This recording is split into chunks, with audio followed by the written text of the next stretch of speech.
Yay! Sorry guys, I had to reboot. Can you guys hear me? Yes, I can hear you, sweetie. Thank you. Okay, thanks for being on, guys. Okay, now we can go back to screen sharing. Give me 1 second. Sorry, I had to reboot, so it like closed everything on me.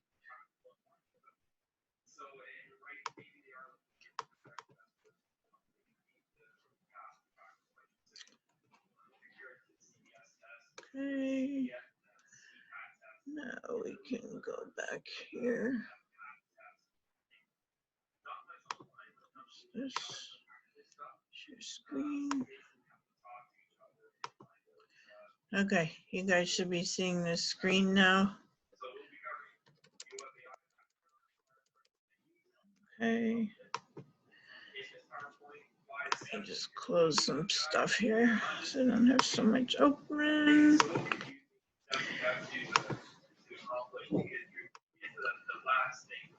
How is everybody? Are you awesome? We're awesome. We're just on mute because kids are with us. It's all good. It's all good.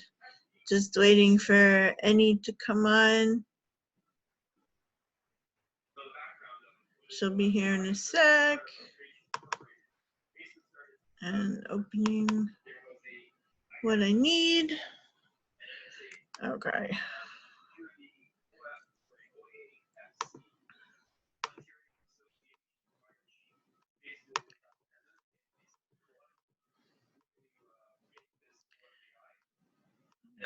Okay.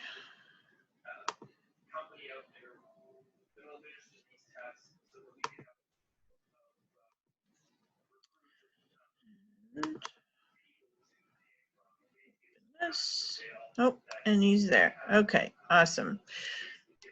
Okay, so.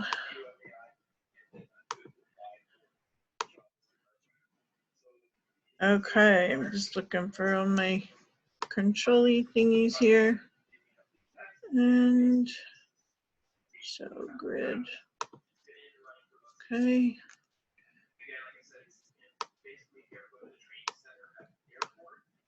Having a ton of luck with the Zoom thing. Okay, hold on.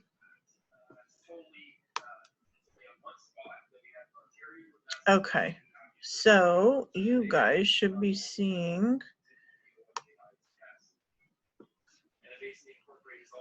Oh, this thing's giving me. Okay.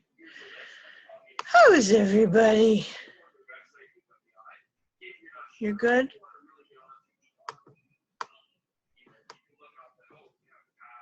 Okay, I really don't know why my controls disappeared. Ah, there they are. Okay. Remote control. Okay, let's get started. Let me hit record here. I can figure out where that is. Oh, we are recording. Okay. There you go. We're already recording. Okay. Sorry, my screen's changed and I don't know why it's all weird on me, but okay. So you guys are seeing my screen sharing's paused. Okay, hold on. Okay, I'm going to go to a different screen.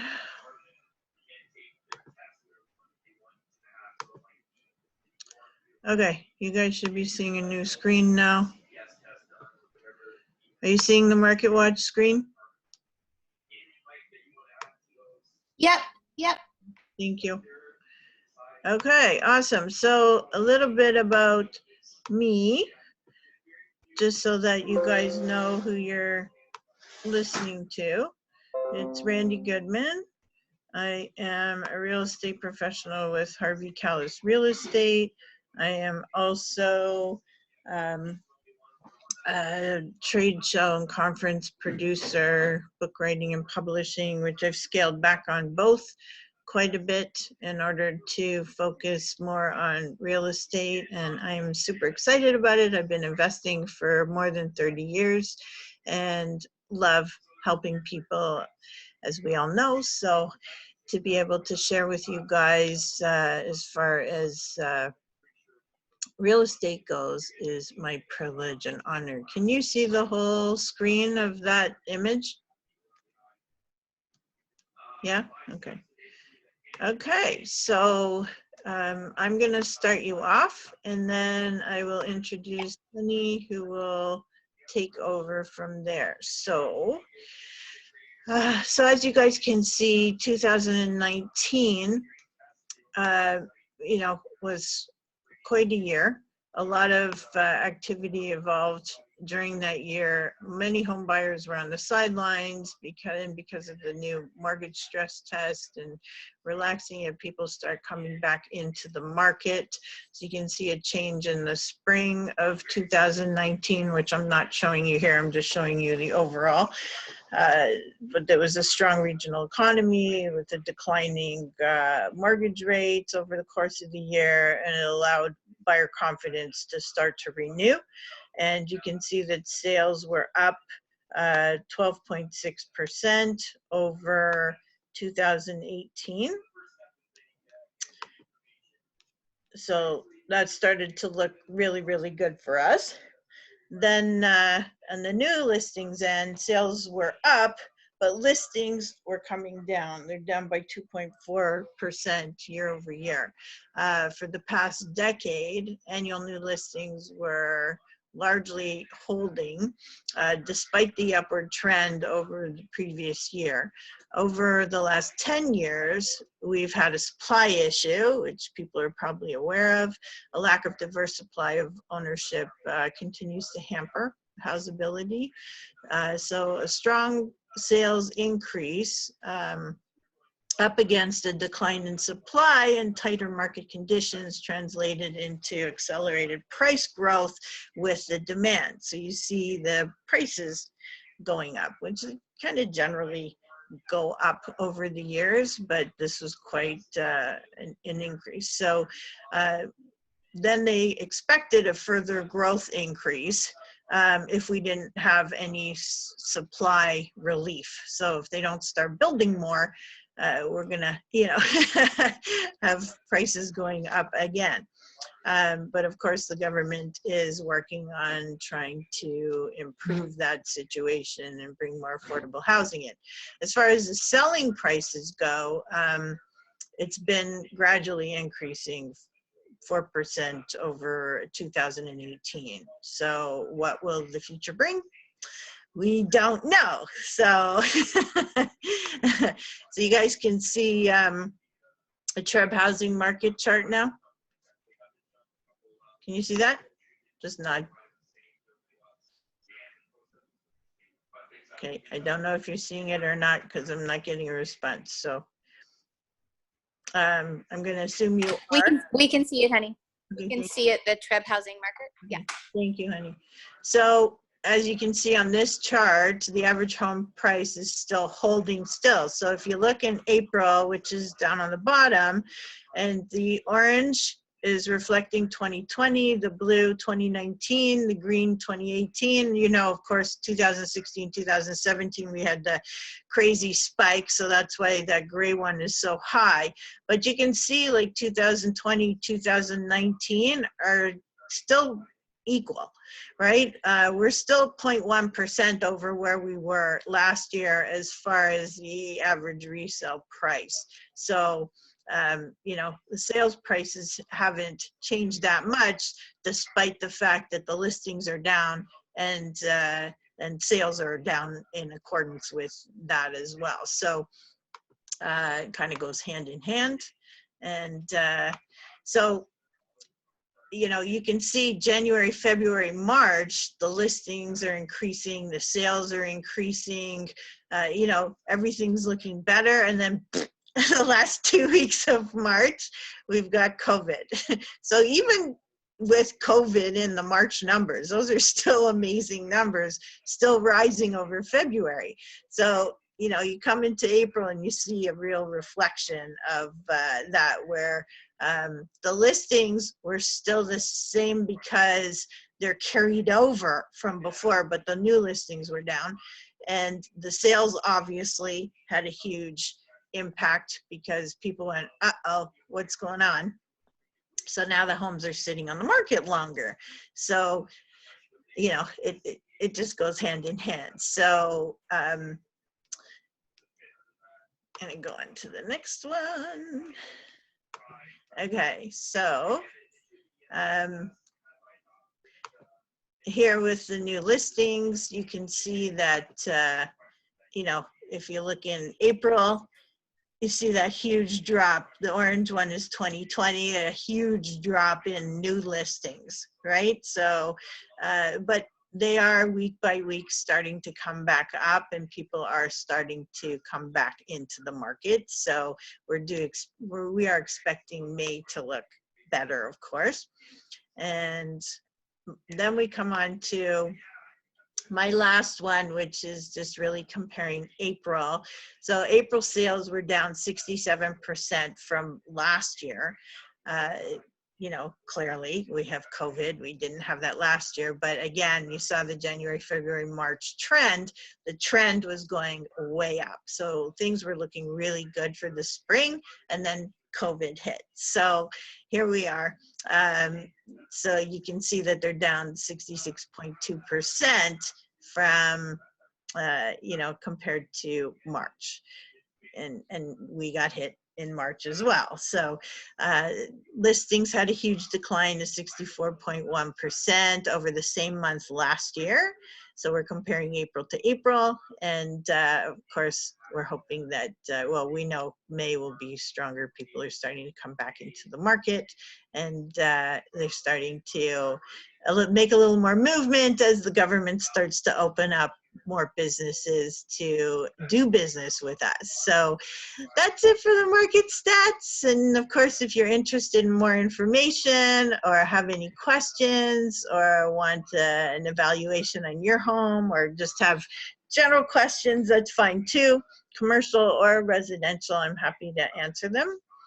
And now let's introduce the star of the show, which of course, when I rebooted my thing, I lost everything. Isn't that the way it goes? Give me one seckie.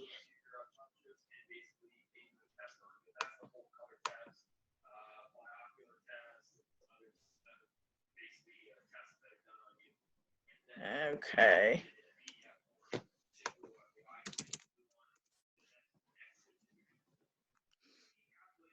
I am going to take away my shared screen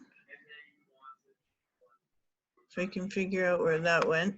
Sorry guys, oh here it is. Okay, let's stop sharing. Okay, now we're not sharing anymore.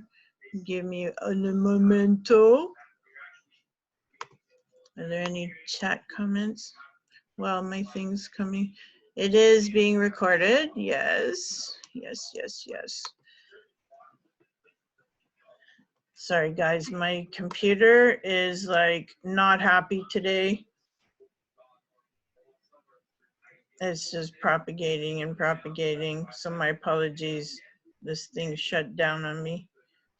In the interim, though, if you beautiful ladies want to put your contact information in the chat, then we will be able to share it, and then we can network after.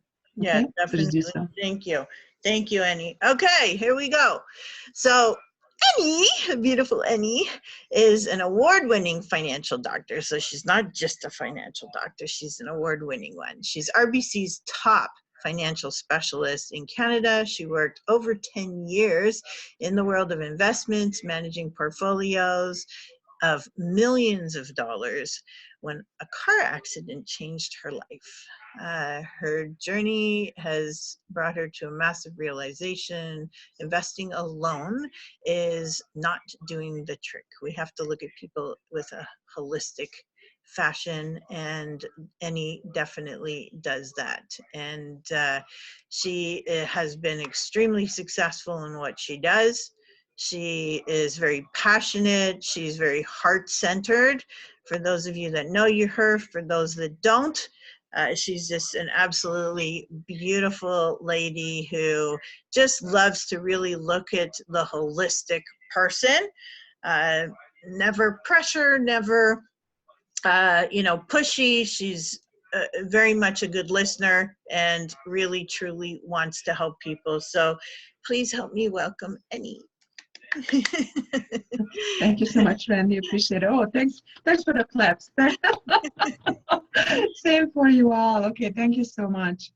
So first of all, thank you very much for joining us today. It's 2:00. We plan to finish at 4, but I'd like to keep it interactive. So I want to make sure that, we are discussing things because, I come also from the world of adult education, and I firmly believe that you learn best when you actually practice. So I want to make sure that, we have some interactive component for today. And in case you have very specific individualized question, because with all doctors, there is obviously a code of confidentiality. I definitely invite you to have a one-on-one chat with me in case you want to discuss something that is, private and something that is your own situation. Okay? All right, sounds good. And just something to Randi, and I mean, you all know Randi. You might not know her from the real estate side, but I can tell you one thing. I have, referred several clients to her, and they're just raving about her. It's not just the service, but the knowledge and everything else. So highly recommend her as a realtor as well. And in case you meet someone who is interested in real estate investment or just, anything else with regards to their own property or something else to add it to their portfolio, please reach out to her. Okay? Sounds good. All right. Yeah, back to you. All right, so today we are going to talk about a few things. Okay, so Randy already put her information there. Anna put her information there. So Andrea, Haley, Rosemary, Eni, if you guys want to put your information in there, that would be great. And then we can share it. So today we are going to talk about, how to create wealth and how to keep it, as well as I believe all of you are entrepreneurs. So we are going to talk about as well, what's out there for you at the moment that the government is offering with regards to COVID, and thank God they are extending a few of their programs, but also, what we can do with my network perhaps to connect you and help you revamping your business if it hasn't been done yet. Because even though, the governments are opening up, phase 1 has officially started today, and then phase 2, hopefully, fingers crossed, is happening in the next 2 weeks. But we are not going back to what we used to call normal. So this is going to be a new normal. So we want to make sure that we are well equipped. Okay, sounds good? Yes, 2 thumbs up. All right, so let me let me show a presentation. Oh my God, Haley, I love your thumbs up. Why can't I see you? I mean, I love your smile on the picture, but where's the real Haley? All right, okay, so let me share the screen, just one sec.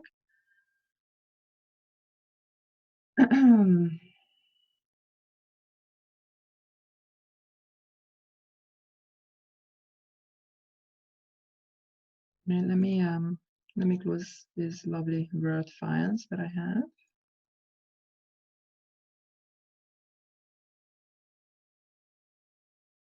There we go. Okay, so what I'm doing as well is I happen to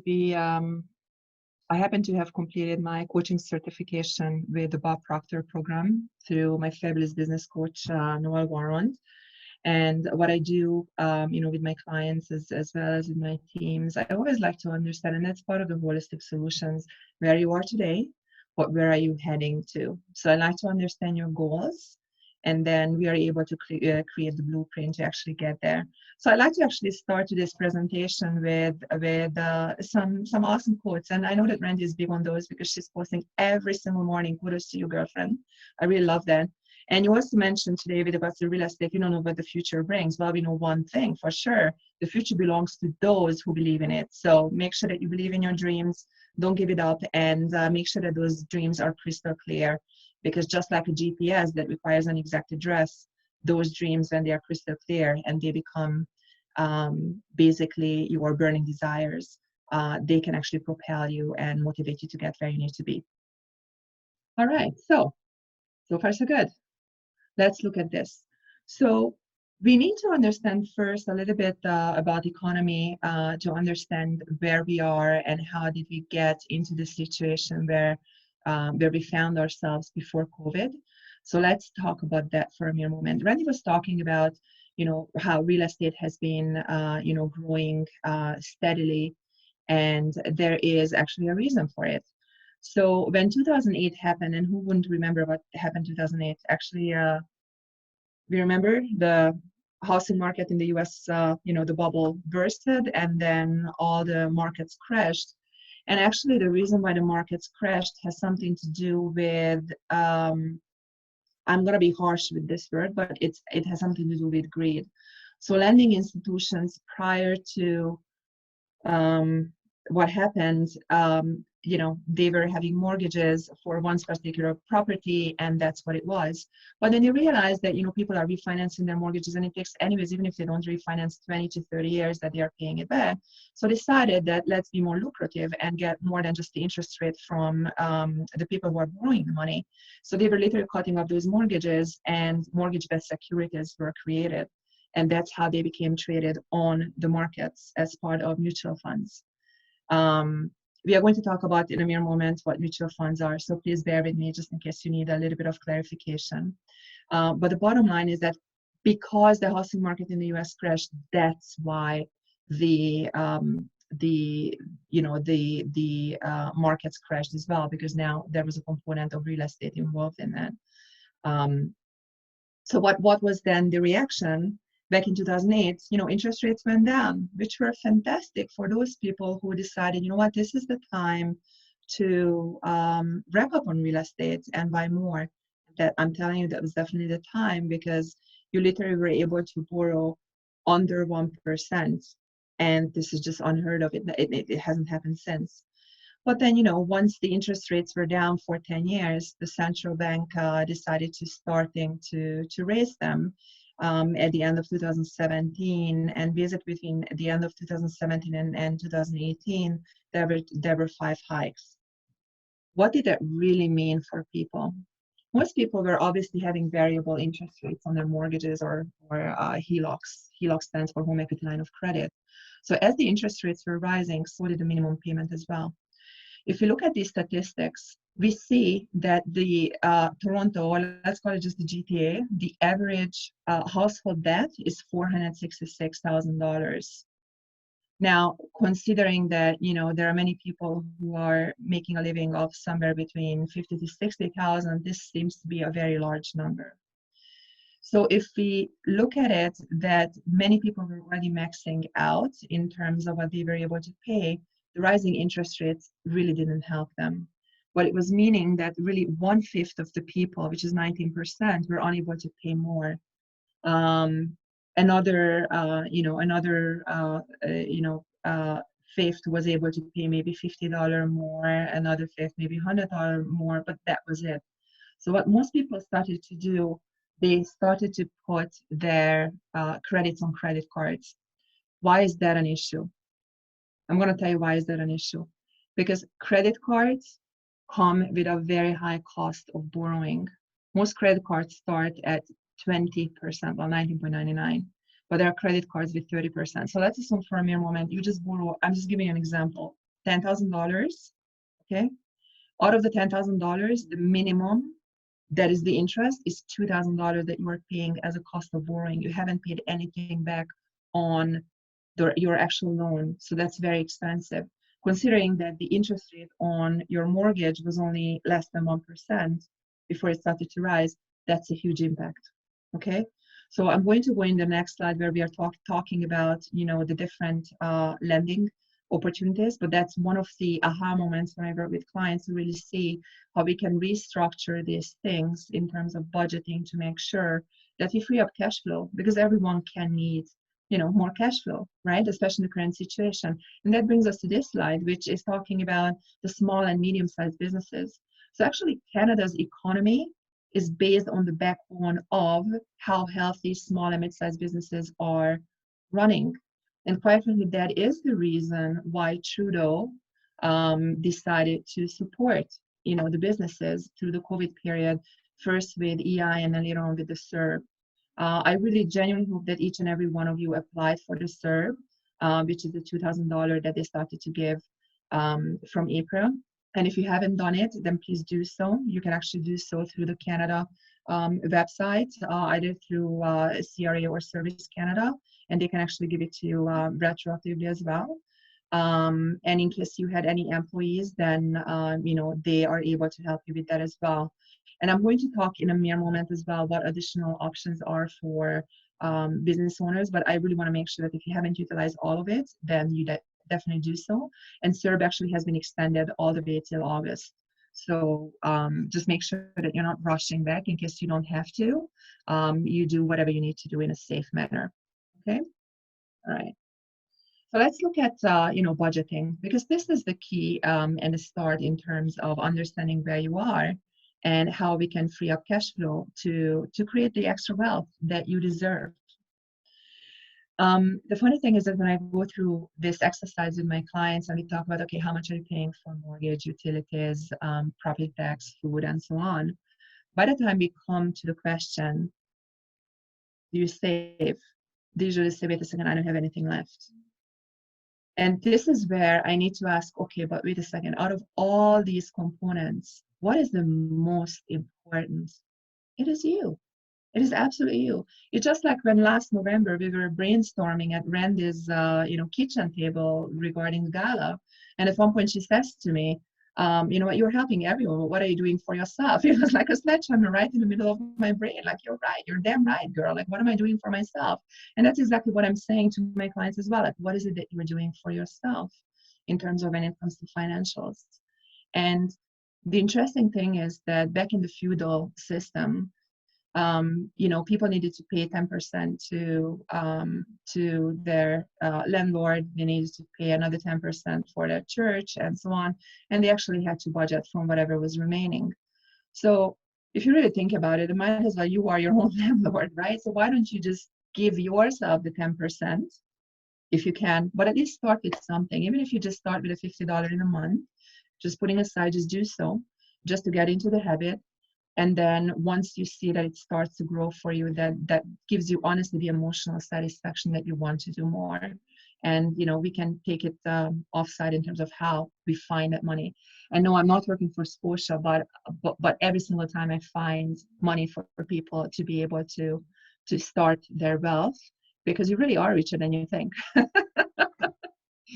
All right. So most people have some sort of a loan instrument, whether it's a mortgage, line of credit, business loan, personal loan, and so on.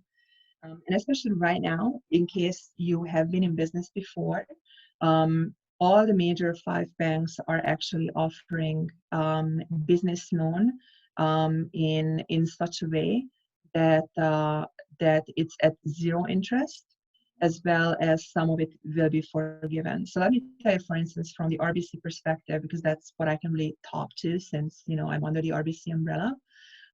If you happen to be an RBC client and you have been in business before, then you can qualify up to $40,000 as a business loan at absolutely 0 interest rate at the moment, just to help you to keep your business afloat and revamping it to more online and whatever you need to do to stay afloat, and not just staying afloat, but also actually becoming really fluent in terms of not only the current situation, but as we are getting out of COVID as well.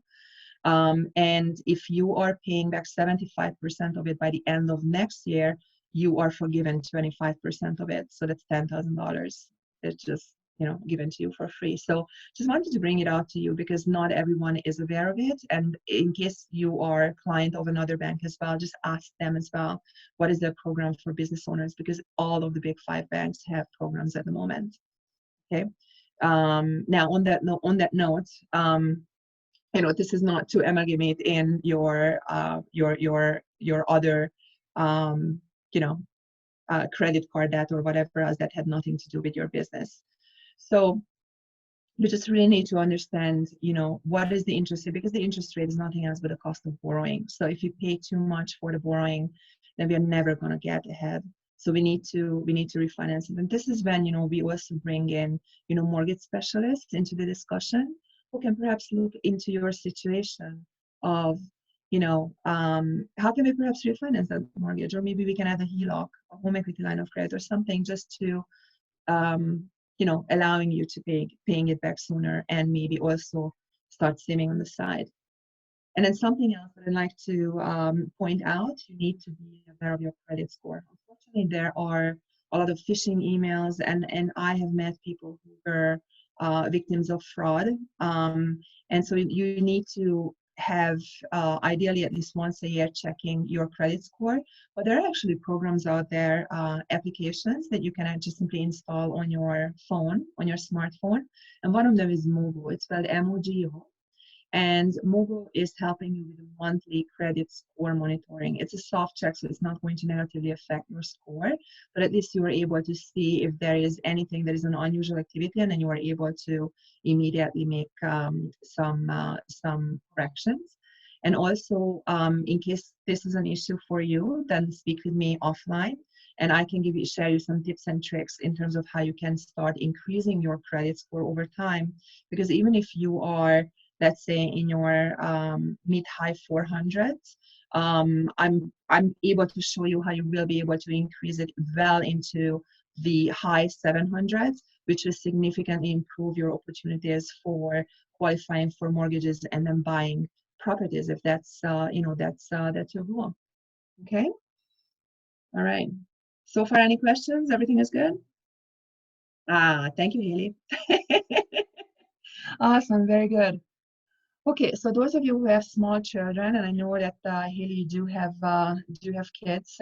Basically from mid-May, so pretty much from now on, you should have been getting some extra boost in child benefit. And I don't know about you ladies, Andrea, I don't know your situation, but that's definitely something there. And with regards to, so everybody is entrepreneur in this chat, right? Or in this webinar? Yes.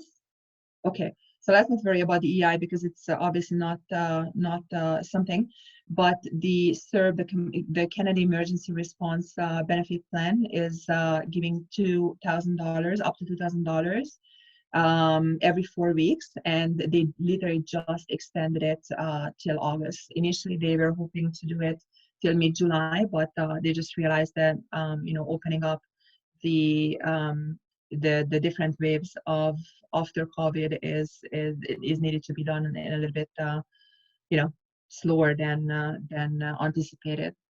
Now, for those of you who are on T4 for whatever reason, the tax filing deadline, ladies, is actually the end of this month. So by June 1st, it needs to be done. Even if you owe taxes, that's actually a good news story, because you can defer paying it until August 31st without any interest accruing to the CRA or any penalty. So just fine. Okay. Let's see what else is out there for you. Okay, so GST credit. So as of early May, you should have been getting, as a qualifying individual, a $400 credit. And in case you guys are a couple situation, then it's $600. The annual benefit has been increased on the child benefit. Oh, we do got some mortgage payments. So in case you do have mortgage payments, even if you have multiple properties, just really want to share it with you in case you haven't heard or you haven't utilized it. Please speak with your bank in case you have any situation where you are in a hardship and you are really scrambling paying your mortgage. This situation is not there for you to go under. This situation is there for you to learn new skills, revamp your business, and come out of it stronger than before. So definitely the Big Five and many other lending institutions allowed help when you speak with them to defer mortgage payments up to 6 months. Now, this is not a free deferral, so interest is still accruing on that deferral, and eventually, you need to pay back that time. But this is a matter of discussion that you can have with them. Also, because the government eased the residential tenancy situation with regards to rental payments, unfortunately, many of the renters, in case you have investment properties, were able to not pay and not being evicted. So in case you do have multiple mortgage situations because of that, you can still speak with your lending institution also for your investment properties to make sure that you are getting help on there as well, okay? Similarly, in case you are renting a space to run your business, it was given, it's a little bit of a gray zone. So the commercial landlord was given the opportunity to get, a 50% help from the government in terms of what the rental would you have been paying, the regular monthly rent. You only need to pay 25%. And then obviously, the missing 25%, the commercial landlord would be probably writing off from the taxes. So it's still out of pocket for them, but that's something that can help because they're still getting money in total, 75%, 50% from the government, 25% from you. And then obviously when they do the taxes, they're able to probably write it off as well. But the reason why I'm saying that this is a gray zone because not all commercial landlords agreed to it. And the government also worded it in such a way that it's not a mandatory thing. But in case it is a situation for you that you have a lease and you have an office out there, please start a discussion with your landlord because that's also something that you're entitled to. Okay. We talked about the tax return, so let's just look at the next screen. No, we are good. So in case you want to really see updates in terms of what's happening for you, it's really the Canada.ca website, specifically the Department of Finance, that is giving you information, the always most up-to-date information. So you don't have to rely on, news and Facebook and whatever else. On that note, however, I specifically took it up on myself to not only inform myself on a daily basis, but also share relevant, pertinent information, mostly through social media, such as Facebook with my followers. So, you can get your information either way, okay? All right. Okay, so this is specifically for Ontario. So those of you who have children under the age of 12, and I believe, Haley, you are in this category, there's a one-time payment of $200 per child that is in addition to the federal government. And then those of you, or in case you know someone, let's say someone who's your client, who is, let's say, older, they don't necessarily need to take the minimum payments from their RIFs, which is normally running at the minimum distribution in case they don't want to do it. I didn't put it up here, but that's what it is. And utility bills, there is also, this is unheard of actually. Like, I don't know if you guys are feeling your tank at all, but I'm really happy to see that, the gas prices are down, but so are also the utility bills. So, the electricity bills are set to off-peak, which is great. That's on that. Okay. All right, let's see what else is going on. So we already talked about the financial institutions and how they are helping. With regard to the business filing taxes, so in case you are, let's say, incorporated or either you have a T2 or a sole proprietorship with regards to T1s, then you can actually defer filing your business taxes up to August 31st. So you actually have a little bit of extra leeway, not just the 1 week for the T4 people, okay? And in case you are owing taxes, again, you have time before September to pay those. So that's a good thing. And we already talked about the credit, right? So just really want to repeat it, that in case you do need credit, please speak with your financial institutions because they are there to want to help you. You need to understand their perspective as well so that you understand that they're not suddenly becoming charitable, but if they have, let's say, given you a loan, whether because it's a mortgage, whether it's a business loan, whatever it is, or a HELOC, at the end of the day, if you're unable to pay for it and now your business is going belly up, and let's say you need to declare bankruptcy, they are losing out as well because they don't see the money. So it's actually their best interest as well to support you, because if we are all together in this and we are really supporting each other, including the lending institutions, then you're able to find strategies to get out of this, and everyone is coming out as a winner. So you don't need to default on your loans. You are able to, have negotiations, and eventually you're paying it back. And I'm telling you right now, if you actually have multiple lending situations, even let's say, you have bad debt because you haven't paid your, I'm just giving you ideas, credit cards, you haven't paid your telephone bill, your whatever else, start giving those guys a call. Don't wait for the collection calls. Just call them and say, listen, this is a situation I'm in. What can we work out? Because as soon as you start a discussion, they know that you're serious and you want to sort it out, and they are there for you to help you as well. So just keep that in mind. All right. So far, so good? Okay, I just assume no one says anything. Thank you, Haley. Thank you, Rosemary. Okay, awesome. And Randy is smiling. I love it. Okay, so let's look at the mind, because this is something to do with the mind. Wealth creation principle number 1: you can never get to your goal. You actually have to come from your goal. What the heck am I talking about? Guess what? Everything is energy. Yes, everything is energy and everything is vibrations. It's just like, and let's just use radio, okay? So let's say you are dialed into 96.3 FM, chilling out on classical, right? But let's say if you want to party and you want to go on to something that is more modern and whatever else. And in fact, I just had a post about Ella. So let's talk about 91.1 jazz. So when you're dialed into the classical channel, 96.3, can you actually hear what's going on 91.1 on the jazz channel? Absolutely not, right? So therefore, we need to be extremely cognizant about where we want to be. And it's not just the now to survive the today, but we really need to have stronger goals in terms of where do we want to get. Because survival, my friends, is just a bare minimum state of mind. We need to raise those vibrations and understand where we want to be. And there are different type of goals. There are A, B, and C type of goals. A type of goal is, something that, even with your eyes closed, if let's say I'm in sales and my closing ratio is, let's say 30%, and I want to make, let's say 3 sales in a day, then for sure, at least I need to speak with, 9 people.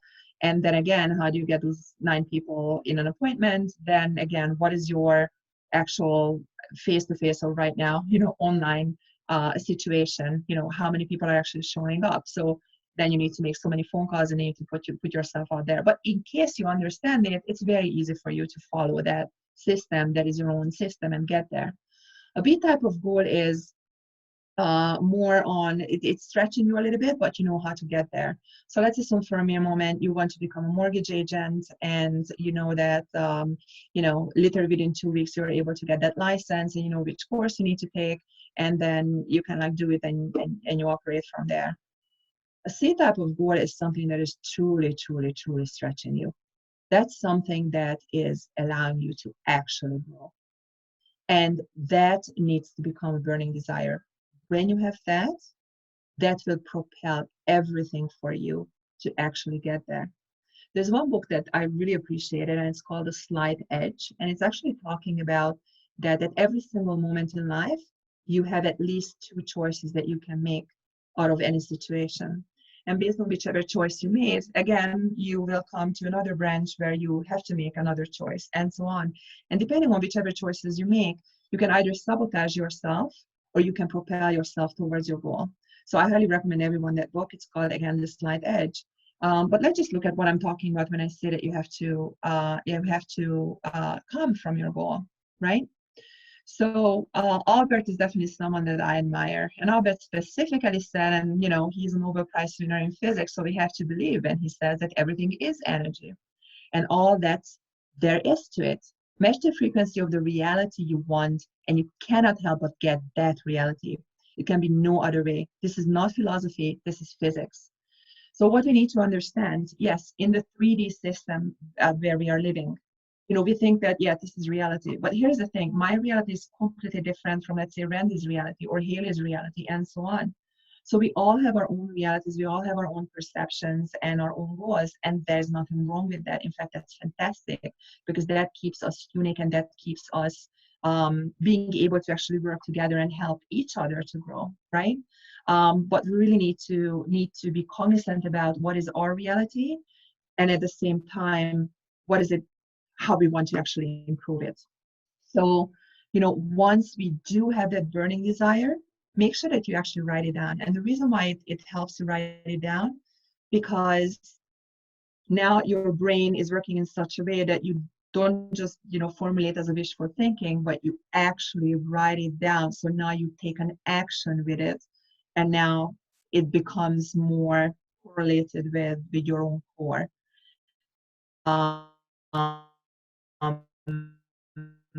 Certain big milestone, and you put a time frame to it. You say, you know what, I want to do it in 5 years.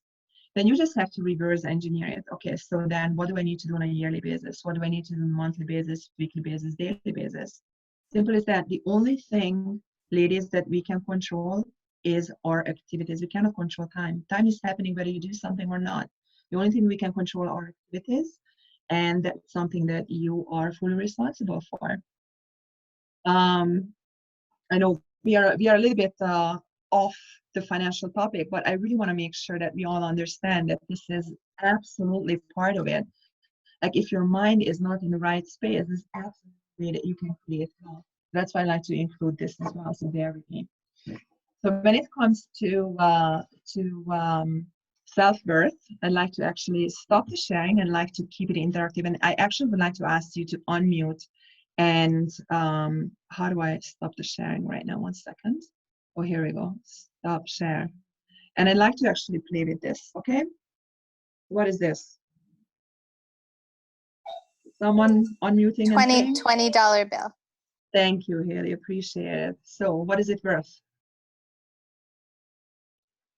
Depends the value that we assign to it.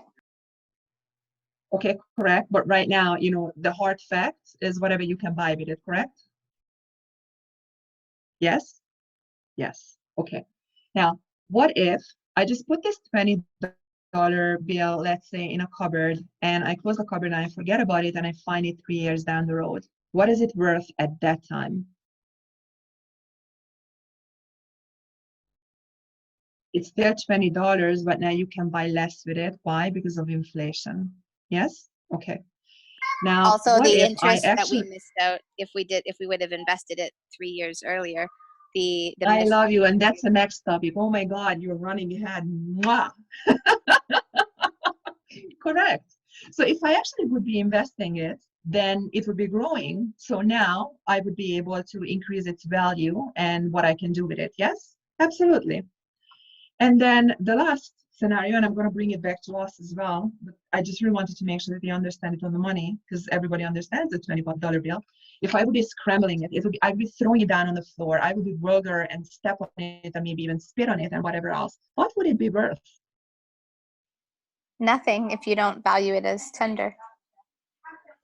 However, in reality, if someone finds it, and let's assume it's not COVID situation where you don't want to touch anything that has someone's saliva on it, but let's assume, someone finds it and it's already dry and it's decent looking and they picks it up, it's still $20 and they can buy stuff with it, correct?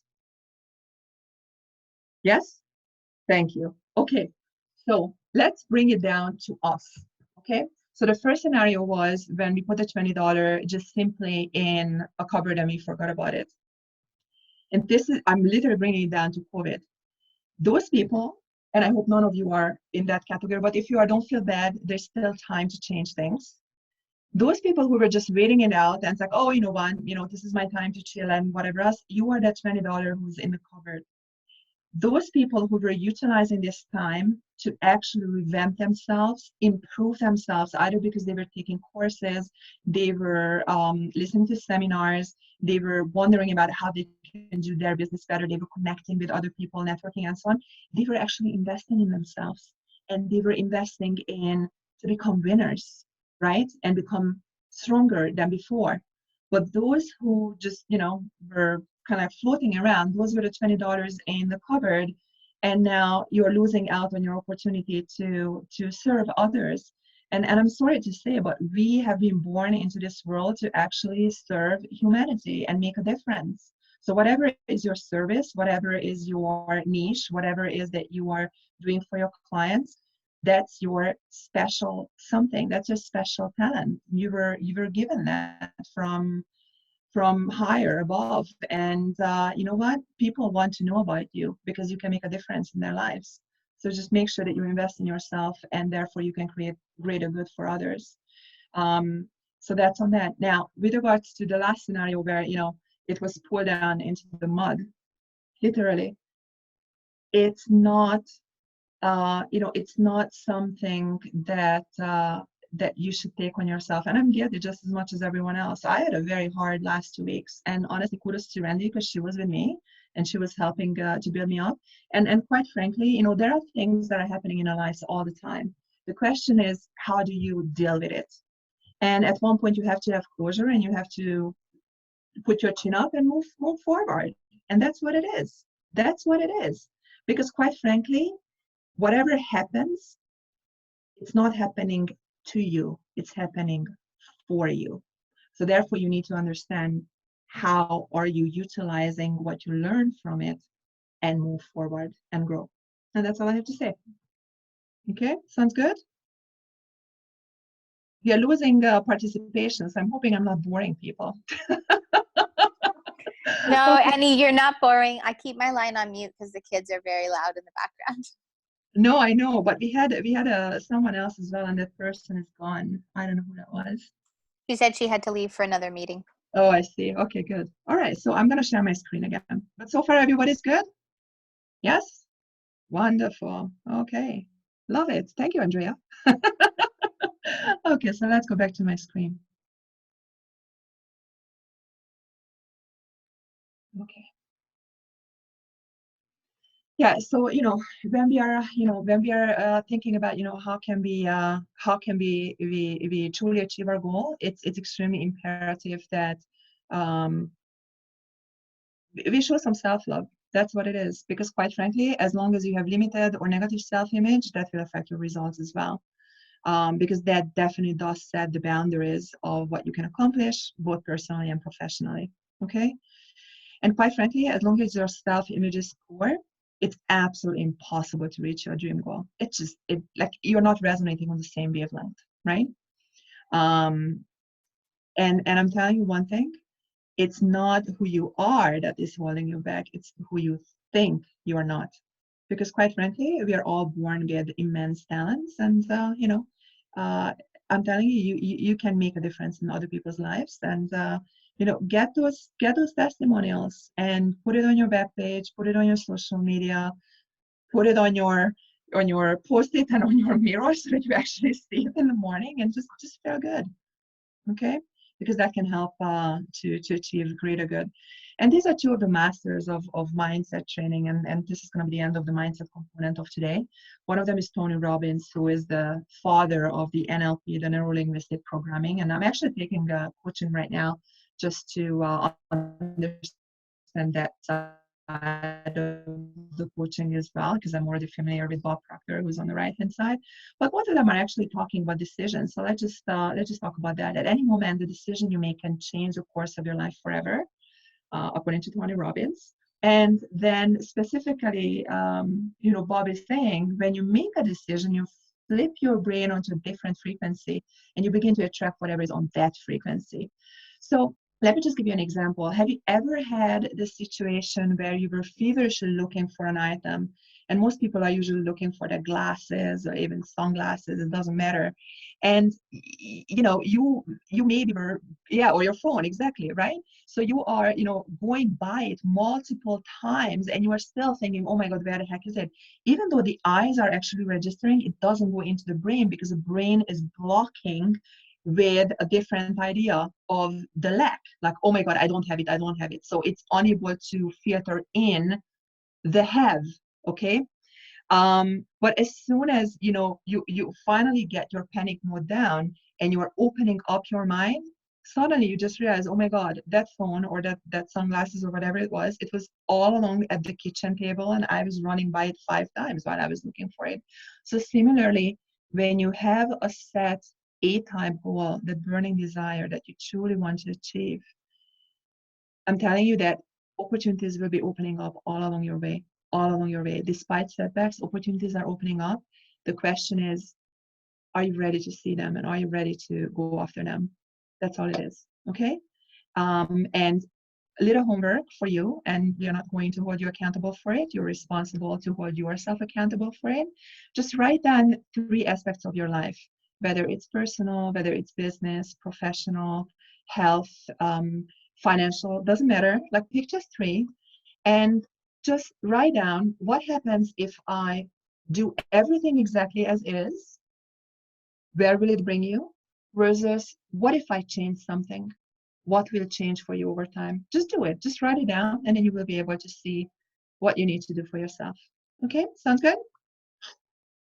Excellent. Very good. So now that we talked about the mindset, let's look at how we are actually creating all this wealth that, that we want. Okay, so the most popular saving vehicles are, and the most known savings vehicles are investments in real estate. And someone who has a real estate license, and it's parked, so no, I'm not in any shape or form a competition to my beautiful friend Randi. I literally just got the real estate license because I wanted to understand in truth how you're creating wealth with it, so that I can make full-hearted recommendations for my clients and then connect them with lovely people who are actually in the business for doing it.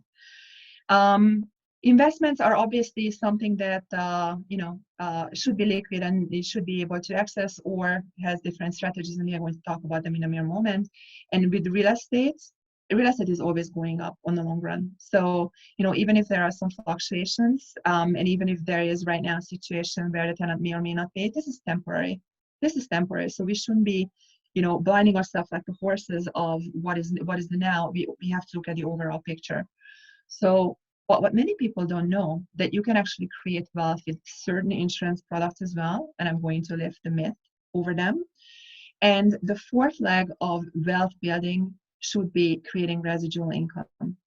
And there are different ways to create residual income. Either you have your own business and you hire employees who are sharing your dream and helping to build that dream with you. Because remember, we all only have 24 hours. And even if you max out your 24 hours, there's only so much that you can do on your own activities. So at one point, you actually have to leverage your time. So either you have your own company and you have employees, or you're in a network marketing company where you are getting it. Or let's assume for a mere moment, you are creating something. Let's say you are in engineering and you're patenting something, or you're writing a book and you get royalties, or you are in the music business and you're getting royalties. So whatever it is, but just figure it out what it is, because once you're standing in all 4 legs, you truly diversified your opportunities to create residual income and true wealth. Okay, so if you're only doing one, you're literally missing out. So make sure that you are standing on multiple feet, okay, and multiple legs. So far so good? Makes sense? Okay. So thank you, Haley. I love the thumbs up. Very good. Okay. So savings vehicles. Before we go to savings vehicles, and I don't have a screen on today in today's presentation, but let's just talk about the I have them. Okay, good. The RSP. So what does RSP stands for? Register Retirement Savings Plan. I'd like you guys to unmute yourself, or at least someone, and tell me how it works. You're able to use your RRSP contributions to defer income taxes now. Mm-hmm. And if you are intending to be earning less in retirement age, you can draw the funds later, and you will be taxed at the time for the funds and their growth. If it's somebody who's going to intend to make more money in retirement, then it's not a good strategy, because you're just deferring paying the taxes. If your tax rate right now is 30% and you're going to actually have more money in retirement, you might end up paying 50% on it. So it depends on your earnings, whether it's a good strategy. Absolutely, bang on. And so for most self-employed individuals, this is not the first vehicle that I would recommend to do, but you really summarize it. So basically, the benefit is, And I always say, speak with your accountant whether this is a vehicle that you should be utilizing as a self-employed individual. If you're on T4, this is pretty much one of the only things to lower your taxes, so it's a must. So that's why I'm saying this is kind of like depending on your own situation. But what Haley was saying, and this is bang on, it can lower your current tax rate. And as the money is growing, it's growing on a tax deferred basis, so you don't have to pay taxes. So unlike, for instance, have a savings account, and you're getting your T5, and you better get the interest, and you even have to pay taxes on it. It's insane. Okay. So here at least you don't have to pay taxes on as it grows up until you start withdrawing it, which is in retirement age. And here you are bang on. If in retirement age, you will be in a higher tax bracket, because at that point you're unable to write off things as you can today because you're actively working as a self-employed individual. You might end up in a higher tax bracket. And ladies and gentlemen, actually no gentlemen here, so ladies, the highest tax bracket in Ontario is 53.53%. It's absolutely brutal, okay? So as soon as you're making $220,000 in a year, on a pre-tax basis, that's your tax bracket, okay? So even if you're just making 100,000, it's 43.41. It's a lot. It's a lot. Like, we are paying too much taxes, okay? So that's why I'm saying speak with your accountant whether this is a strategy that you should be using. And if it is, then the accountant can also tell you how much you should be putting in, and then you're getting tax refunds, which is great. What we need to understand, if you already have RSPs or RSP type instruments, such as a LIRA, because let's say if you have been working as an employee at one point in your life and you had RSPs, once you leave that employer, it automatically locks in and it becomes LIRA, which is a locked-in retirement plan. The tax information or the tax rule is the exact same as on an RSP in terms of when it's taxed and so on. The bottom line is, however, now you cannot put more into this one particular bracket. When you start withdrawing it, it's becoming income in addition to everything else that you are making as an income. So that will be your CPP, your audit security, or whatever business is still earning, and plus this. So therefore, the overall income will dictate your tax bracket, and you do need to pay taxes on it.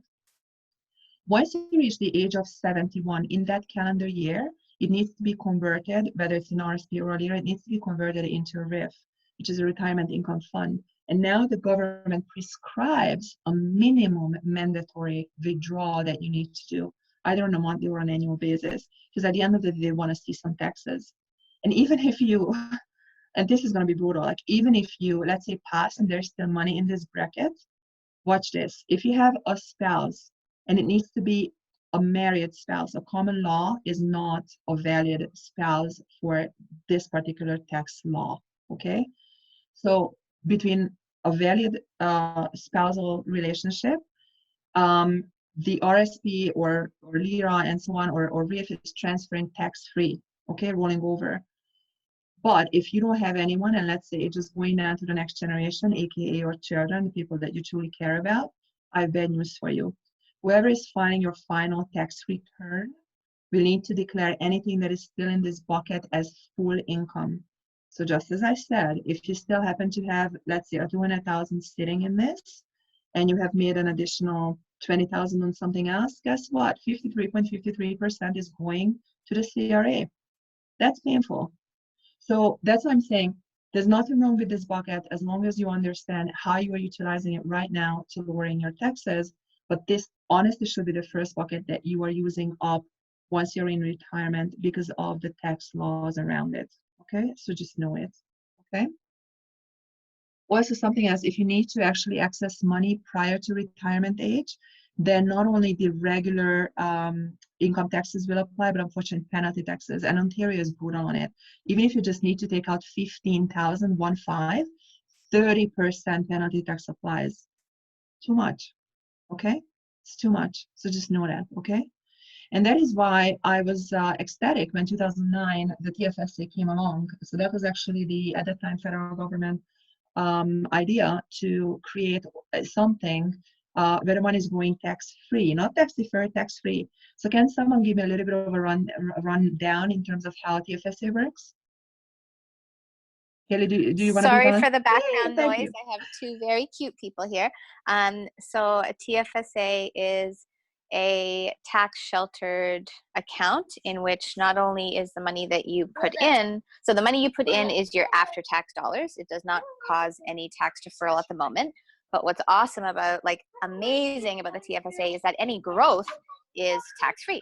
So if you put in 90,000 and Eni turns that into 6 million in your lifetime, then the growth of 510,000 is yours tax free. You should give her half as a parting gift.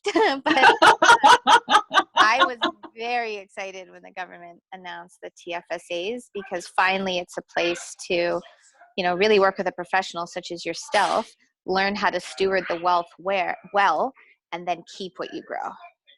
But there's a cap. And what's the total at the moment for two married spouses if they combine all the annual totals? What's the maximum that a couple? So it's going per individual, because it needs to actually come from a bank account that bears your name.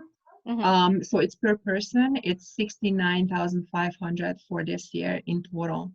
So and if what's you have the minimum age? Like, can you set up TFSAs for the kids? 18. Okay. 18. Good questions though, Haley. Yes, Anna? I have a question for you. Can you transfer from your RRSP to TFSA? Yes, the problem is that it will be considered a taxable move. So whatever you are taking out from the RSP, it will be considered income. So you are responsible for paying the income taxes, okay? But then you are able to move it into the TFSA so that from then on it's growing tax-free. Before Would you have do the that, penalty speak as with me. well? It depends on your age. So if you're already 55, then no penalties.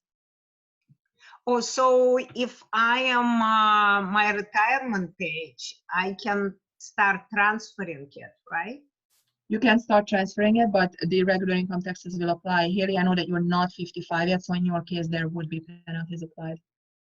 Okay, we'll talk to you. I'll talk to you separately. Sounds good, love. Okay. So that's something that we need to literally look at on an individual basis, what makes sense and what doesn't. Okay. Now, because with the TFSA, just as Haley, explained it, and thank you very much. It is a very good explanation. There are no taxes involved in terms of, no matter how much growth you will have, it's growing tax-free.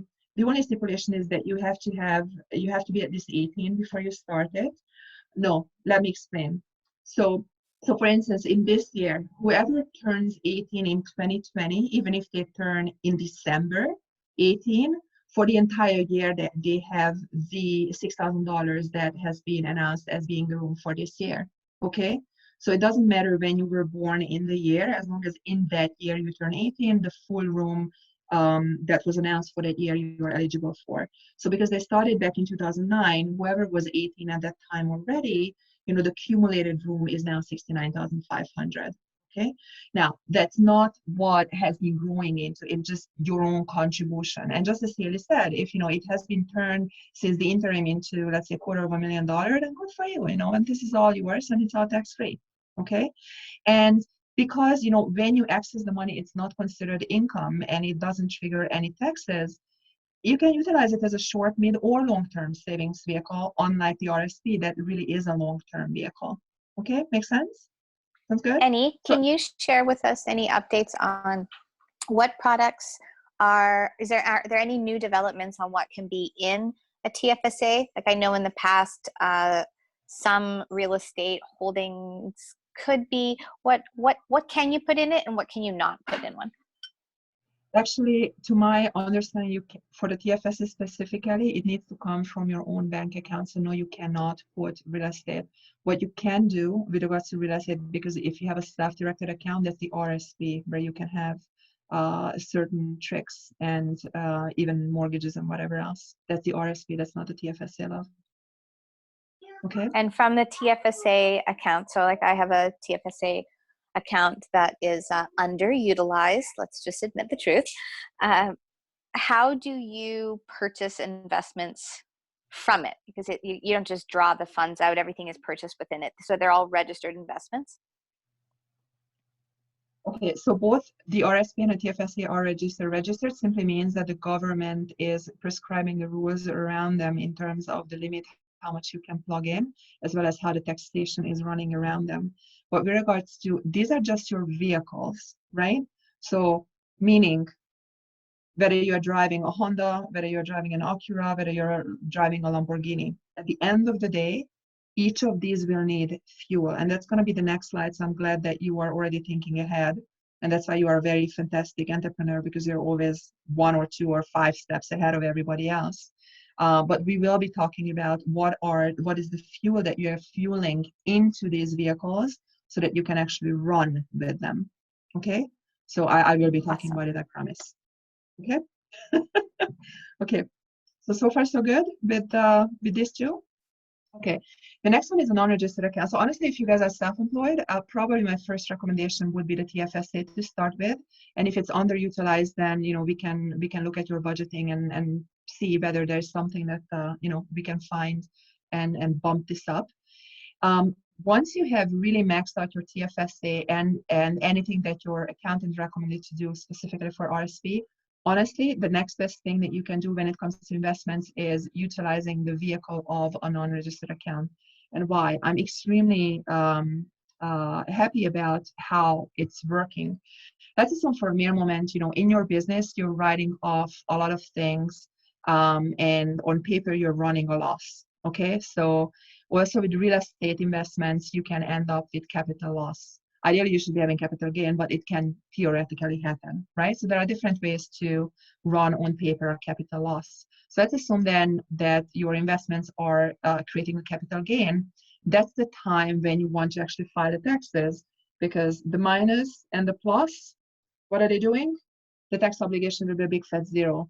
And you don't actually have to file the capital gain or the capital loss each and every year. You can actually defer it 3 years rolling. So that's actually a pretty neat little tax strategy there, right then and there for you. And again, it can be a short, middle, long-term strategy. So I just like to really bring in that if you have never done any proper investments and you are just having a checking account or a savings account, that is considered a non-registered investment. I just want to bring it down to you. So it's that simple. Okay. Also, if you have a self-directed account and you are buying, shares or whatever else, or just as Haley pointed out, you're buying into mortgages or whatever else, that might be a non-registered account as well. As long as you are ending up, so capital gain is on a T3. So in case you're about to file your taxes, make sure that you look at whether you have a T3. Unfortunately, if it's a savings account, you actually end up with a T5 because it's registering the interest. And I really have an issue with interest, to be quite honest with you. Not only is it low, but it's considered income. So therefore, the taxes are double compared to the capital gain. Okay. I really don't want to bore you guys because I see on the faces that I'm losing people. So let's not worry about taxes. Let's just move on. Okay, and another huge savings vehicle is real estate. And I really want to make sure that everyone is understanding it. Real estate is important. We already talked about it, that it should be one of your legs in terms of your wealth building strategy. The only thing you really need to be mindful of, and this is where Randi can help you with, to find the right property for you. Because honestly, if you're really stretching and you think that you must have a property, let's say in the GTA, but in reality, you might need to go all the way to Barrie to create something that is a cash flow positive investment property for you, then that's what you need to do, okay? Because what you need to understand that the rent that you are getting in should not only cover, the mortgage, but also potential maintenance that you need to have, property taxes, and potentially up to 6 months of lost revenue. Not only because of COVID, but also even in normal scenarios, it can take up to that long to evict a tenant who is not paying, right? Or maybe you're just unable to rent it out for whatever reason for a certain period of time, and you want to make sure that you have a surplus for that. And at the end of the day, once you are selling it, just know that you will be responsible for capital gains, okay? Which is fine. I mean, we are in a state where we have to pay taxes. Just be aware of that, okay? Something else on this, if you're investing in commercial properties, and I'm actually quite excited about commercial properties because you can do a lot of awesome things with it.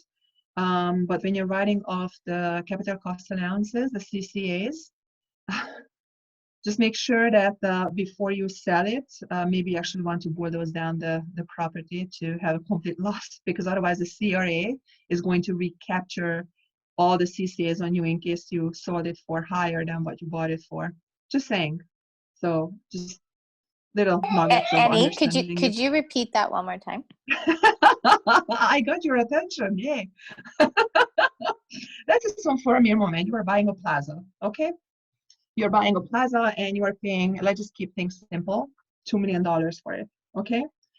And then, every single year you're writing off CCAs. And I believe the first year you're able to write off 4%, and every subsequent year you can write off 2%, amongst every other things that you are able to write off. CCA, the capital cost allowance. It's just like, for instance, with a laptop, you're able to write off the full laptop over a 4-year period. Every year you're able to write it off, like the amortization of the laptop, 25%. Same way you have a car, you're able, and you're utilizing your car for your business, you're able to write off a certain percent each and every year. And if your accountant hasn't been doing that for you, let me know, and I actually recommend you an accountant who's doing it for you. Okay, so the same way with real estate, you do the same when it's not only your primary residence, but especially when it's like business, like investment, specifically for with commercial. Obviously you're really trying to write off anything and everything. So CCA is one of the things that you're writing off. So each and every year you're basically showing the CRA that the property is depreciating. So CCA means that you're writing off the value of the property, right? Now, we know, however, that over time the value of the property in reality is actually rising. So now let's assume for a mere moment, 10 years later, you're actually selling it for double the price, let's say $4 million. Then the CRA, so now you not only are responsible for the capital gain between when you bought it, which is a $2 million, and when you sold it, which is a $4 million, right? Half of it will be taxable capital gain. But also the CRA will be looking at, wait a second, Haley, you were actually lying to me. You told me the past 10 years that the value has been depreciating, and I actually gave you tax credit for it and tax refund. But in reality, you didn't tell me the truth. So now they are recapturing that from you as well, all those things that you were writing off in the past 10 years. So just be aware of that, okay? So However, I know you're not an accountant, and we probably shouldn't ask you more questions on this, but just one last one. So is your recommendation in that example that somebody should not file their CCAs each no, year? you should be doing it. And actually there's one beautiful way around it. And I don't know if you guys ever saw it, that buildings that were that have been held by their owners for, let's say, 20 something years, and there's nothing wrong with the building, but suddenly they bulldoze them down. And it has something to do with taxes, because once you bulldoze down the building, there's nothing else but the land value itself. So basically the property is no longer there, and you're actually able to even write off the cost of the bulldozing down as a total loss. And now the CRA has no means whatsoever to recapture it from you. So I just really wanted to kind of like explain it to you why, in case you ever see that phenomenon, why that happens. That was honestly the biggest aha moment for me in the commercial real estate course. And yeah, that's just huge, honestly. So it's good. And Randi is, by the way, huge on commercial real estate as a realtor. So just in case you want to know something, then she's your go-to girl. Wow. Okay, awesome. Thank you, Haley. Okay, next. Okay, so I promised you the fuel, so let's talk about the fuel. All right, so I'm not a fan of GICs, and you will see why, but why doesn't someone explain me how a GIC works, or what is it, a GIC at all? Who wants to start? Banks are huge on selling GICs, so that's why, hopefully you heard about them. I could be wrong, but it's my grandmother's favorite bad investment. So guaranteed investment certificate, you're basically giving the government your money, which they invest and make boatloads off, but they pay you tiny piddles on. At least your principal is guaranteed. And there are different forms, but usually the money is locked up until particular anniversaries, at which point you can cash it out and earn less than the rise of inflation, while the government's probably earned 10, 20, 30% or more on your money. I love the way you're formulating your sentences, and you're bang on. So, it can be either a governmental, bond or T-bond or whatever else. But at the end of the day, it can be simply your lending institution. You're going to your regular bank, and they are going to be big on selling you on GICs, especially, if they see that, you are at a certain age bracket. That will be their biggest recommendation. And you're so correct, Haley, that the problem is that the interest that they are giving you is every single time below inflation, period. So what does it really mean to you when you are getting interest that is less than inflation? Remember that $20 that you were putting into the drawer?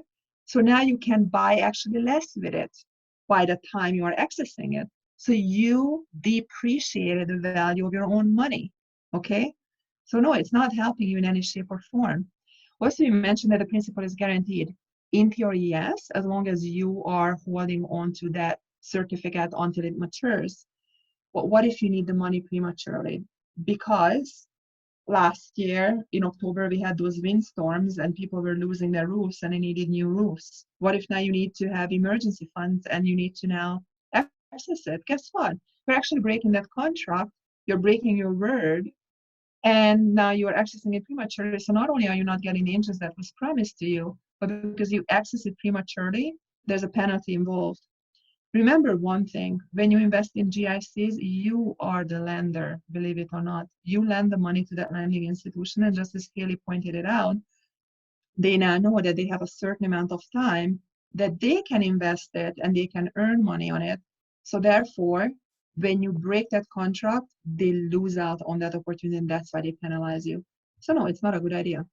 And I can tell you one thing, yes, I work under the RBC umbrella, but I have been doing this presentation also to regional vice presidents, and even they were nodding, and I'm still not fired, so it's all good, it's all real. Okay, all right.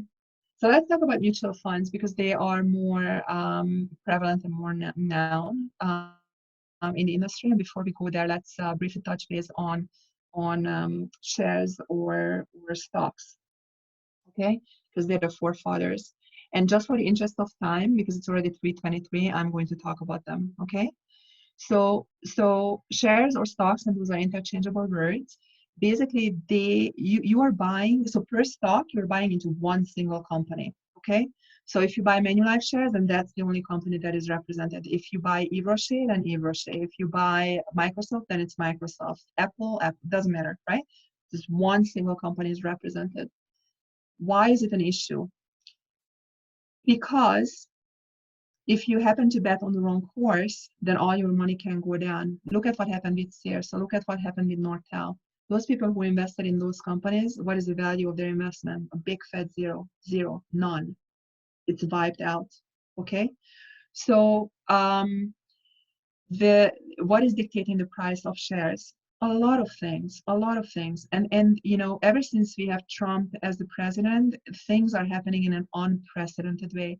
One single tweet of his back in March last year brought the entire Asian stock market to a depression. Like it actually crashed last March and it never really recovered. It started to finally go up in December, and guess what? COVID happened. That's it. Okay. So politics definitely is part of it. The geographical situation has something to do with, obviously, how the company is doing or whatever they are saying. Do we remember what happened when there was a false statement from Elon Musk and then the Tesla shares went down?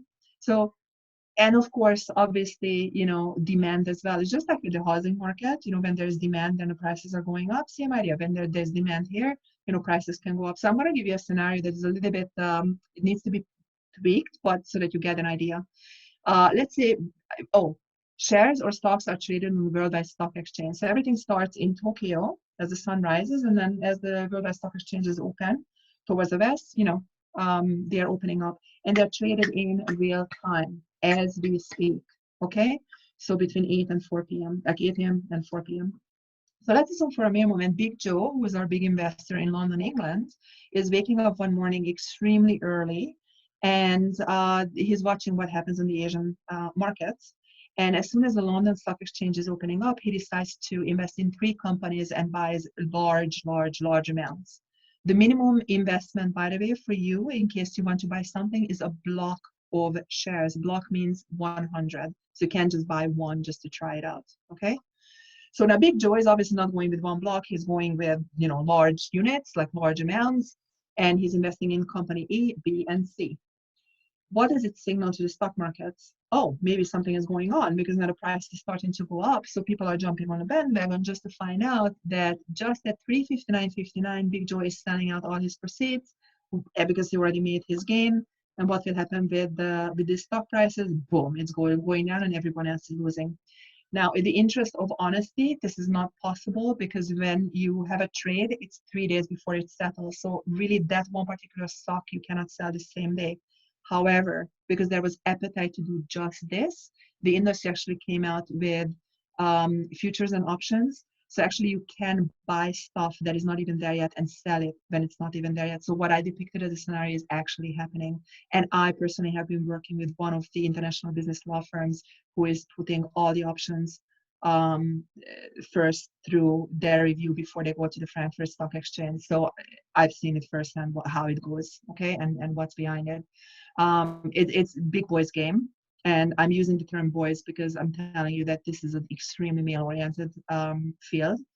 And of course, there are many successful women in there, but you need to understand the game. You need to have the money and you need to have the time, or you need to have the resources to hire a stockbroker to monitor things for you and do it for you. So this is not everyone's cup of tea.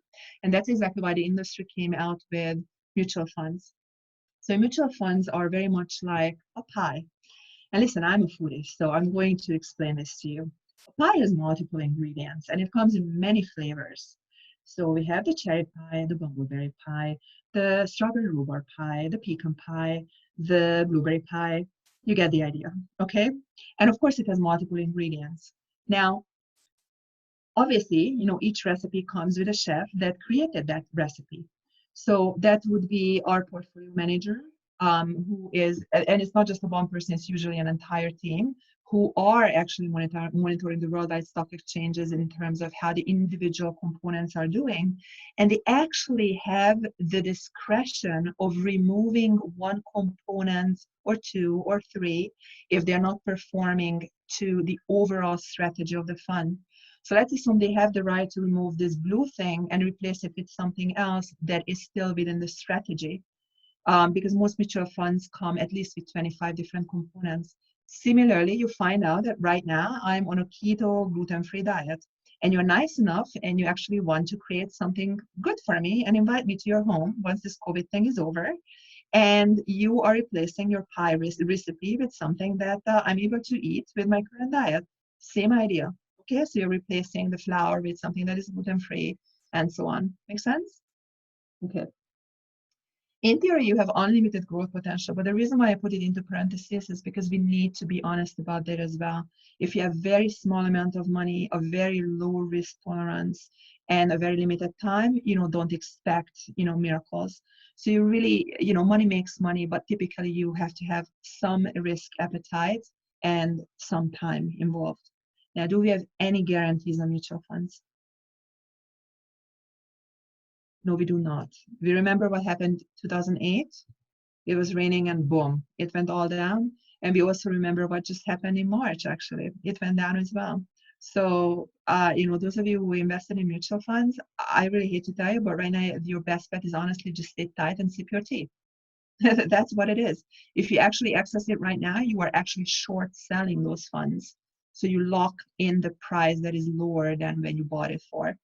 But in case, there's a situation where you need to access funds, speak with me first and we can evaluate your scenario specifically, okay? All right. There's something else that I'm quite passionate about and most people don't know about them, and those are segregated funds. So segregated funds are functioning very much like, you have your umbrella over your vehicle, whether it was an RSP-like instrument, TFSU, non-registered account, but now your principal is guaranteed. So it works like a mutual fund with an umbrella. And segregated funds have been there 40 years prior to 2008 happening, but people are not aware of it because when you go to a bank, the people who you speak with at the bank, they only have a mutual fund license, which I really hate to tell you, but you only need to take one single course to get it, either the Canadian Securities course or the Investment Fund course of Canada, and you get that license. It's pretty sad, okay? For having a license to offer segregated funds, you actually need to have a full-fledged provincial insurance license. So that's one of the reasons why you don't hear about it, because the people that you're speaking with at the bank, they don't even have the license to talk about it. And secondly, even if they had, there's a bank act. So when, banks, especially the big five, traditionally were in the business of money, okay, investments and lending. And, brokerages were dealing typically with insurances. But then the big five realized, wait a second, we are really not doing a full-fledged holistic service to our clients when we leave them open. In case something happens to them, then, they are unable to fulfill their obligations, whatever else. And, that's when they decided, okay, they want to go into insurance as well. And most of the big fives actually went into insurance. RBC is the only one who came out with boutique offices, but even TD has their own insurance section, and they're pretty big on car insurance, for instance. And so on. So, however, obviously the brokerage world got extremely upset about this, because the big five have how many millions of clients. So now if the big five are able to offer insurance as well to their many million clients, then probably brokerages can close shop. So that's when a huge lobbying happened with at that time, Finance Minister Jim Laherty. He already departed from this world. But this is how the Bank Act was created, which is law. So banks are not allowed to talk about insurance products unless you buy a mortgage, and then they are talking about, the mortgage protection. But really with the mortgage protection, honestly, they protect themselves, because it's the lending institution that is paid, not your own family. So just want to clear that out, okay? So that was a side story about segregated funds, but now I'd like to really explain how they work. You have the same diversification, the same portfolio management, the same unlimited growth potential than what you enjoy in mutual funds, but suddenly you have principal guarantees. And I'm going to explain in a mere moment how that works. You have maturity guarantee while the money is liquid, an immediate death benefit guarantee. You can lock in market gains. I promise I explain all of it. You bypass probate, which is the provincial debt levy. You can have creditor protection in non-registered accounts. And believe it or not, if you have a corporation and you have a CDA account, a capital dividend account, you can actually utilize it specifically for non-registered accounts. So it's pretty cool. So when it rains, it can rain as much as it wants. Guess what? Your investments are protected. So this is how it works. So Haley, my friend, who's your best friend? Who's my best friend? Yeah, but not your family, someone else. Michelle. Excellent. So you and Michelle are, thank you first of all, you and Michelle are each investing, let's say $100,000. Let's just use a nice number, okay?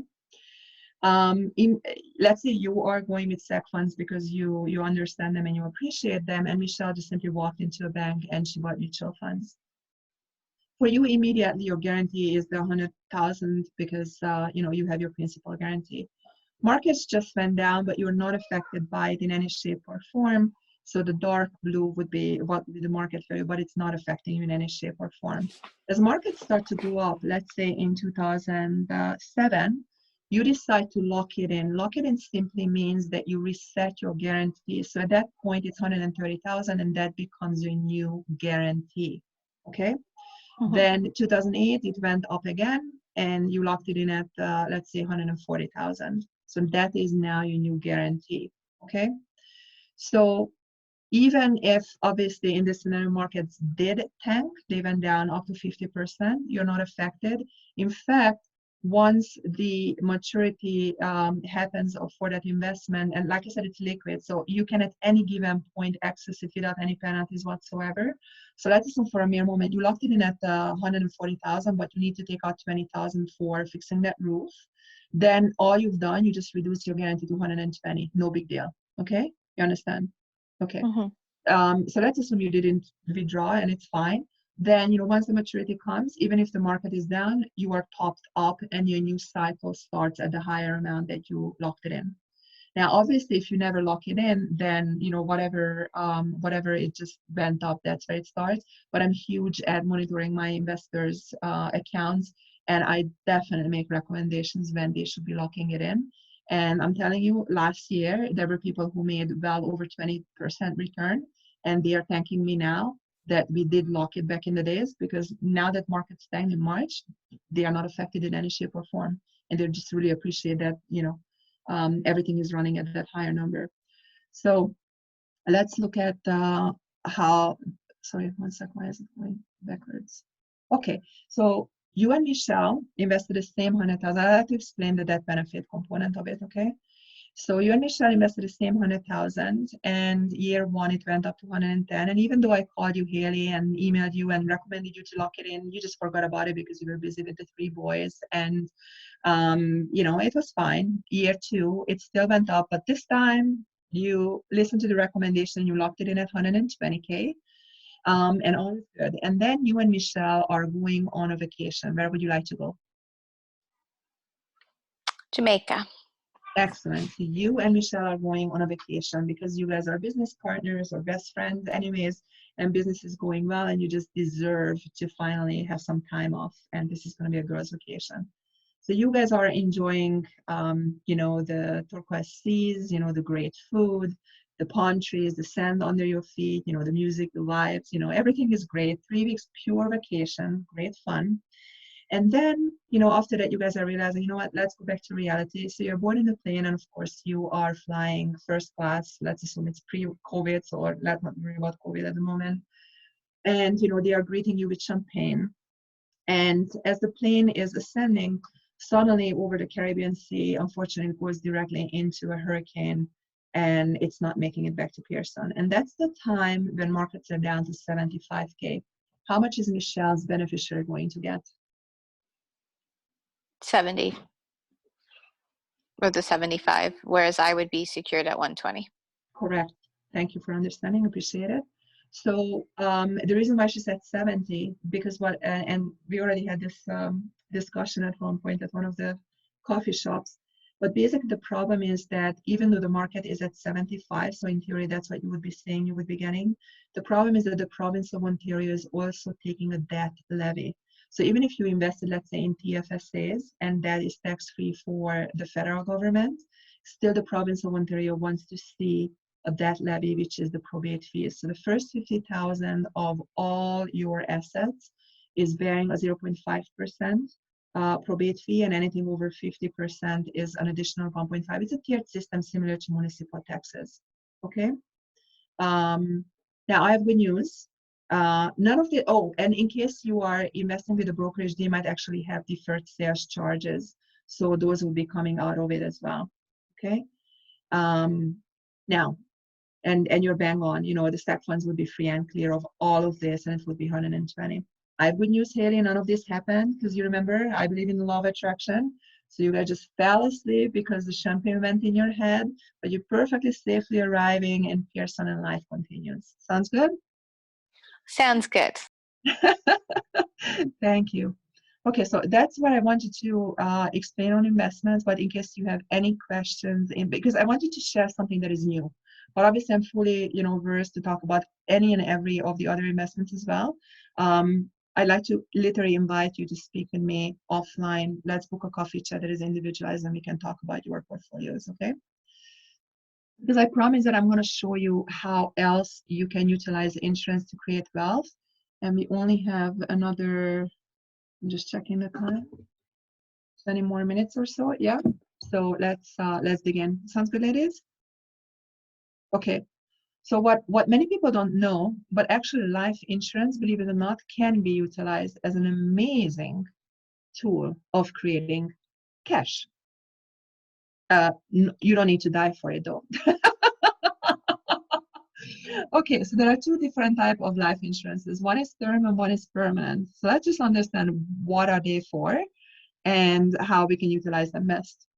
So when you see the solution for, you know, helping families' needs today, covering financial obligations and family lifestyle, what do you think is covering it, term or permanent?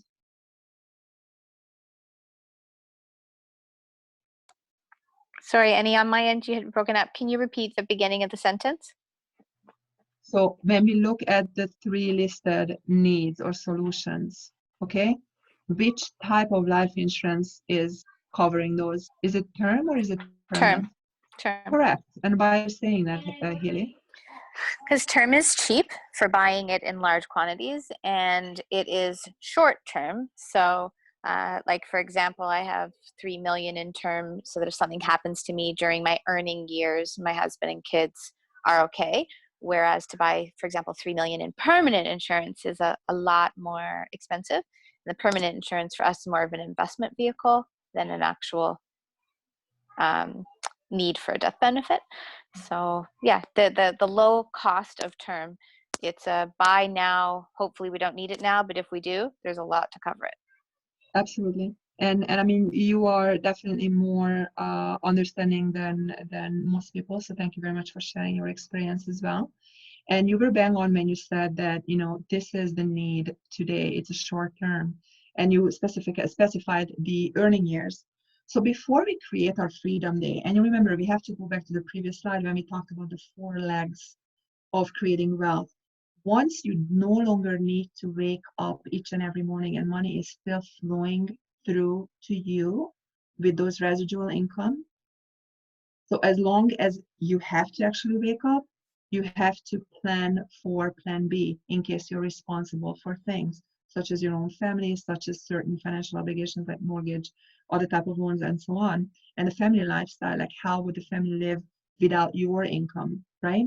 But once you have created your Freedom Day, you know, those things are no longer needed. Many people call Freedom Day retirement. I refuse to use the word retirement because most people put an age to it. And quite frankly, if you reach it at the age of 45 or 55, good for you. Enjoy. You understand? Because at that point, you no longer need those things.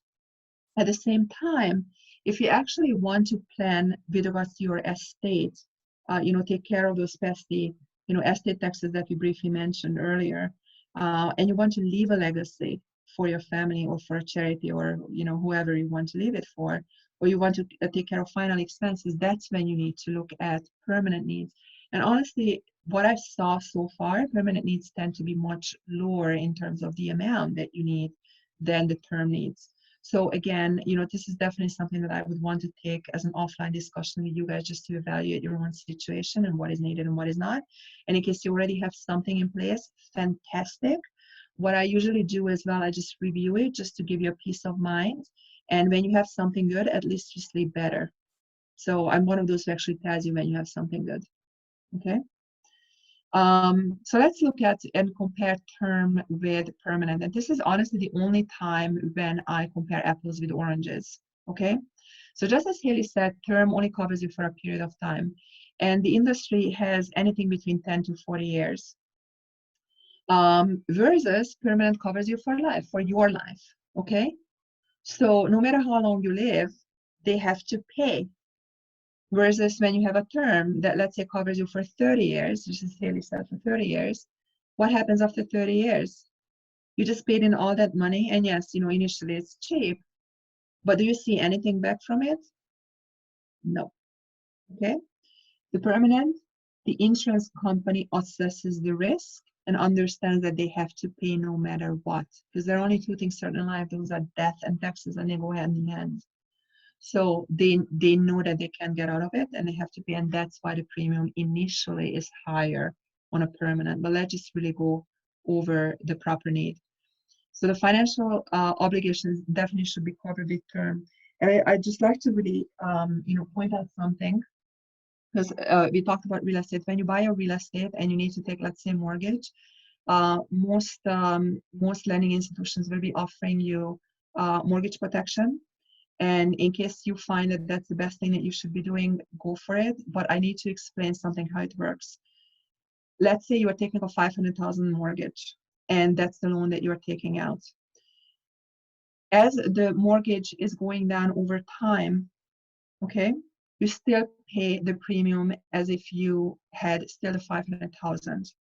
Not only that, but let's say, you know, this is for 25 years, and let's say there's a premature passing in the year of 20, and let's say now you only have 50,000 remaining from that mortgage. Okay, you are still paying the premium as if you had a 500,000. Let's say the person is passing away when the mortgage is only 50,000. How much is paid and who gets that benefit?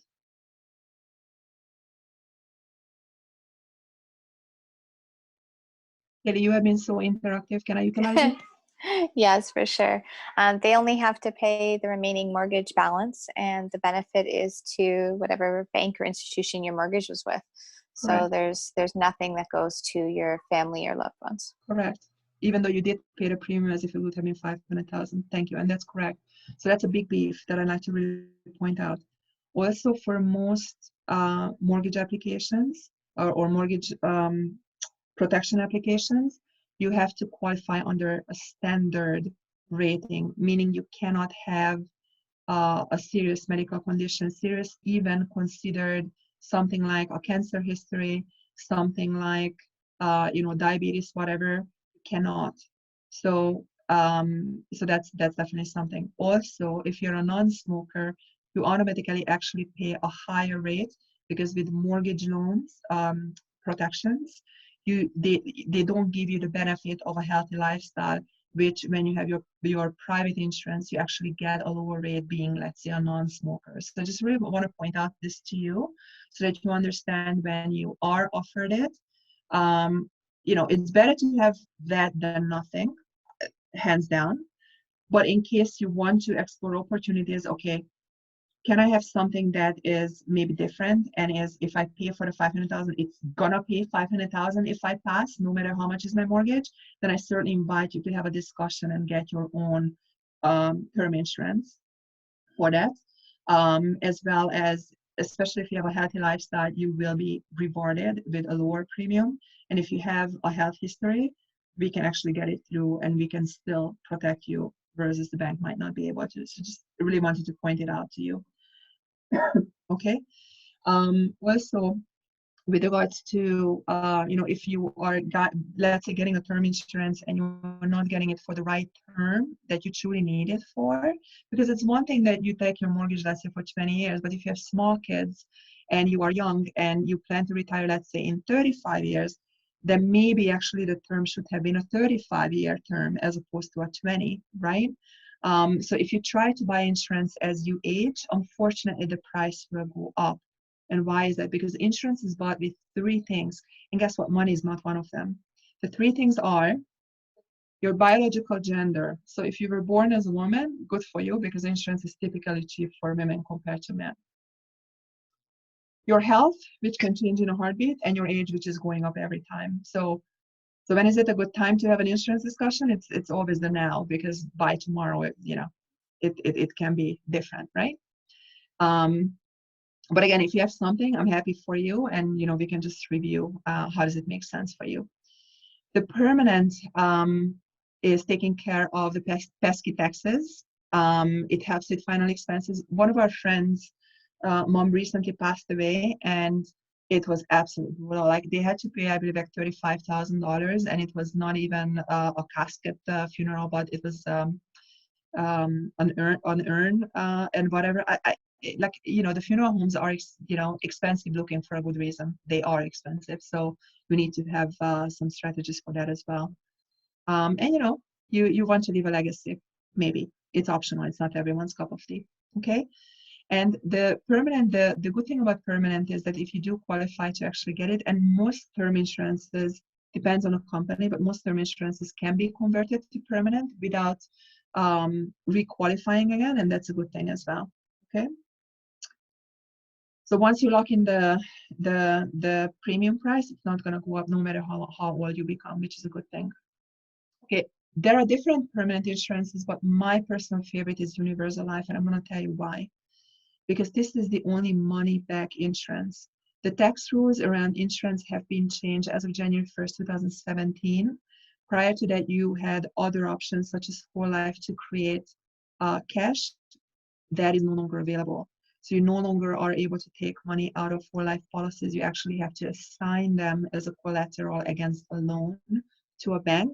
You get the money as a lending thing from the bank, but now the policy is assigned to the bank. So when you die, who gets the money first? The bank, not your beneficiary. I just really wanted to point it out. Does that include people that had already purchased permanent insurance before the change? So if you have a Whole Life, then the answer is yes. You still might be able to take out a loan though from your policy. Depends on the wording. So if somebody did their insurance in 2014, so Mhm. before the change, aren't you under contract with them? Don't they have to honor the original That's way not in about, which? it's a tax law. One thing though, Oh. if the policy on its own allows for taking a loan from the policy versus needing to assign it as a collateral to a bank, then you still are in luck and you can still do that. New policies as of 2017, January 1st, don't even offer that option. So if you have an old whole life that allows for taking out loan and there's cash accumulation, then you might be able to take a loan against your own policy. That's something that you should be probably taking offline. Yeah, for sure. Thank you for Okay, that. sounds good.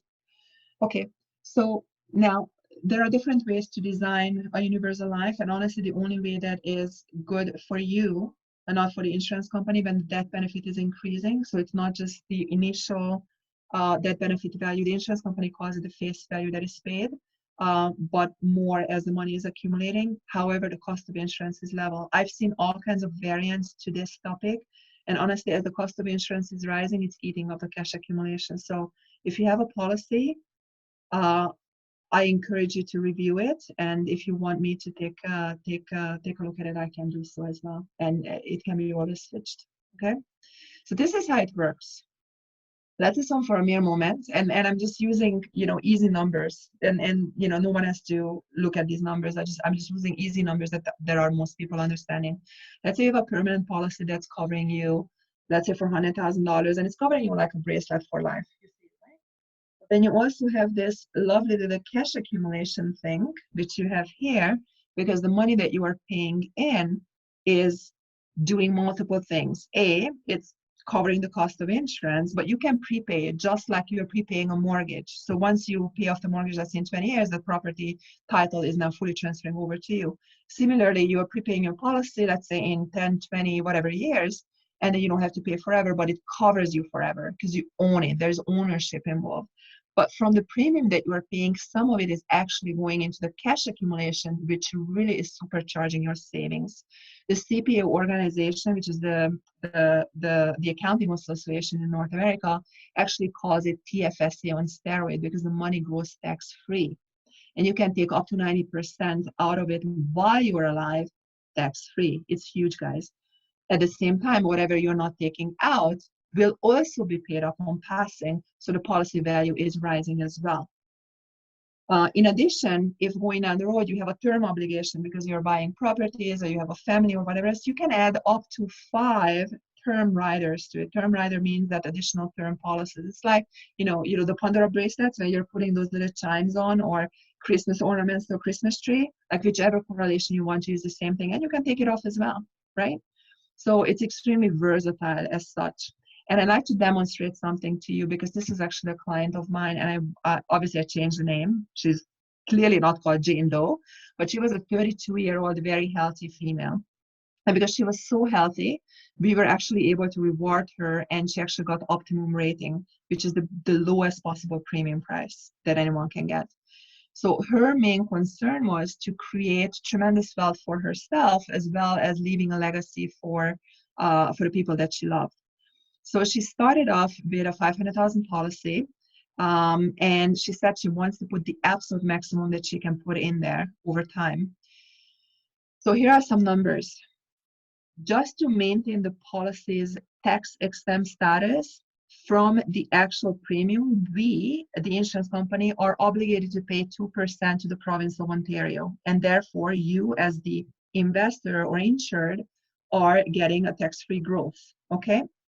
Also, there's a policy fee, and every insurance in North America has a policy fee, but we are just detailing it so that you know. So when it looks at and it says the actual annual cost of a policy like that is $2,306.16, that already encompasses the 2% that we pay to the province of Ontario as well as the monthly policy fee. So it just literally just broke it down for you so that you see and see the transparency. But just like with a TFSA where you have a rule how much you can plug in, and just like you had a room with an RSP as well, there is a room in this policy. And in fact, in this particular policy, the total room for her was $14,606 in a year, how much she can plug in. Now, if you do your math, the actual cost of insurance is unchanged, right? It's $2,306.16. But she could plug in $14,606.60. So the difference between these two numbers is a room for the cash growth. Remember this one? You know, this thing that was growing, this one? That was the room for it, okay? How much you can plug in each and every year. So if she's not, let's say, if she wouldn't be plugging in each and every year, the room is carried forward, so it's not lost. She can always catch up. But in her case, she wanted to, because she's like, you know what? I want to pay it for 20 years. I have the money for it. You know, it's less than a mortgage in a month, okay, the payment, and I really want to create this. So she's paying $1,270.22 monthly for 20 years. But look at what happens. And there are actually two sides to this. So I want to point it out that there are two sides to this table. We just ran it with a 6.65% overall interest assumption, which is our balanced portfolio's overall return, but she was more aggressive. So I know for a fact that she will be doing above 9% overall growth, but I like to under-promise when I do numbers. So the surrender value, when you see that column, is what she can immediately access. When you look at the right-hand side of all of this, okay, you now notice that because I have highlighted it with red brackets or boxes, I should say. After 20 years, how much does she need to pay? Zero, right? Her coverage is there, and zero is it what she needs to pay. However, how much can she access? That's what's in the surrender value that she can access at any given point. And if you look extremely closely and look at the death benefit which is between those two red boxes, remember, we started with 500,000. 500 plus 705 is clearly not 2,181,000. So at one point, the policy starts giving bonus as well, even on the death benefit. So even if you take out, let's say, I'm just giving you an example, 600,000 out of the surrender value, you just simply reduce the death benefit by 600. You didn't lose the bonus. Does it make sense? So you're literally taking care of you as the investor, and you are taking huge care of the other parties as well. And honestly, this is the only type of life insurance where people don't want you to die soon. So they actually want you to live a nice and long life, because the longer you live, the more money is accumulating, for you as well as for them. Does it make sense? I mean, you can create true value with this. I hope you see that. Do you see that? Okay, so that's why I said that, this should be definitely one of the vehicles that you're utilizing, because then once you realize, listen, I want to retire then you know that how much money can you actually take out of it, because remember, it's still growing as well, right? So you take care of 2 generations, yourself and the next one. And talking about generational wealth transfer, that's called the waterfall concept. So if you guys have any children, no matter how age, or grandchildren, I highly encourage you to look into creating that type of wealth for them as well. And here you ask me, can you do TFSA for your children? No, you can't, but this is something you can. So actually, I've done this policy for a baby girl, and she was only 3 weeks old when we signed the policy. The earliest you can do for anyone is a 14 days old baby. And the parents were already my clients, so when she got pregnant, then they said, you know what, we started the discussion, when this girl is going to be born, then they want to make sure that they set up something. And they said, Annie, why don't you create us something where we're paying it off in 20 years, and we are paying something between $100 or $120 a month. So I'm like, okay, fine. So we did it. And they're in fact paying only $110 each and every month for 20 years. So if you do the calculation, they will be paying in overall into the policy's life $24,600. But look at what happens.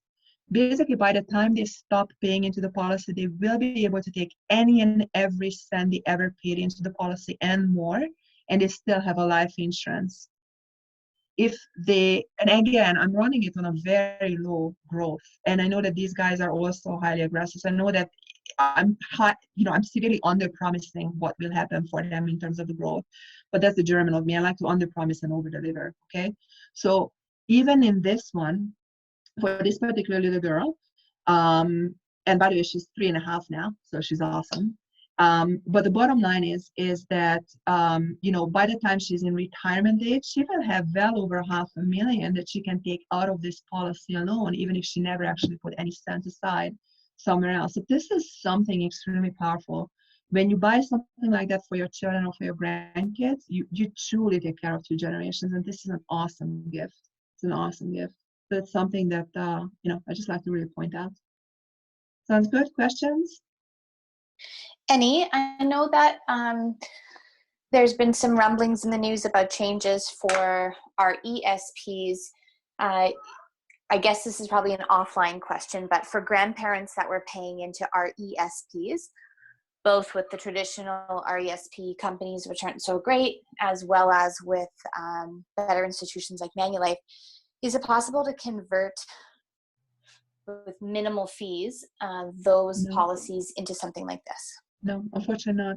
And actually, I'm glad that you brought it up, Haley, the RESP, because this is not in lieu of the RESP. I really want to point out something. The RESP is a short-term investment. You have to start utilizing by the time the child turns 18, because that's the whole idea, that you're utilizing it for their higher education, right?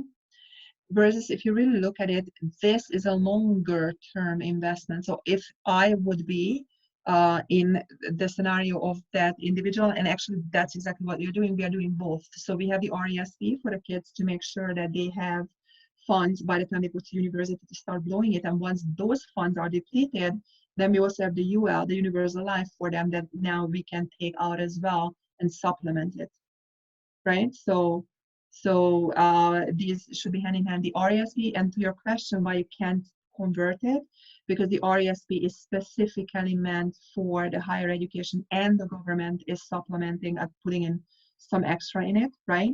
So if you're using it for anything else than the education thing, then they are taking away the grant that they're given to you, and plus they start taxing you. So I don't recommend that. Awesome. Thank you. You're welcome. Very good. So let me check the time. We are at 4 o'clock. So you know what? Just do we have 10 more minutes? I'm so sorry, sweetheart. I will have to leave you soon, but I'll try to keep it on mute as long as I can. Okay, love, I appreciate it. So just very quickly, because now that we understand how to create wealth, we also quickly have to understand what's our role in it to actually keep it. Okay. So, and I'm just really running through this, and I highly encourage you to speak with me with your own personal situation. If you had a money-making machine, would you protect it? Probably you would, right? And based on the statistics, and these are pure statistics, I'm not making this up, critical illness insurance can actually make or break the deal for people, okay? Unfortunately, 1 in 2 Canadians are supposed to be diagnosed with cancer during their lifetime. Thank God, 75% are surviving, which is a good thing. And I'm totally not making this up. You're welcome to go to the Canadian Cancer Society's website, and they actually have updated their own website in the summer of 2017, and that's where the statistics are from, okay? In addition, Canada has the highest multiple sclerosis rate per capita in the world. There are speculations what has something to do with it, whether it's because our winters are long and we are covering ourselves and we're not getting enough vitamin D. I have no idea. I can't answer that to you, but just know it. And by the way, take vitamin D supplements. Okay. And, heart attack is obviously very prevalent. So, if you actually had a chance to win the lottery, 75% chance, would you buy the lottery? You probably would, right? And this is exactly what critical illness insurance is. So that's just something that I just wanted to really point out for you as a perspective. Most critical illness insurances also come with, they call it the best doctors riders. Some companies ask you to charge for it, to pay for it. We actually give it for free. And the way it works, when someone is diagnosed with one of these major illnesses, and most companies cover at least 25 different of these things. Cancer happens to be just one of them, the most claimed at ones, but there are other things as well, ALS, multiple sclerosis, kidney failure, like name it. Like especially right now with the COVID situation, I mean, there are all kinds of things happening, right? So when you have this, then obviously that can help. But what it does is that, let's say someone is diagnosed with an illness, and this actually happened to one of my clients. 2018, she was diagnosed with the same brain cancer that Gordon Downey and Senator McCain died of. And when the husband called me, I'm like, holy crap, like she wasn't even 40 at that time. Her birthday is end of July. And she had two small girls at the time, 11 and 13. So, but the husband didn't tell me how bad it is. He just said, one day she woke up and she couldn't talk, and that's when they knew something is not right. And by the time they did, all the, investigations, that's when they found it out that that's what it is.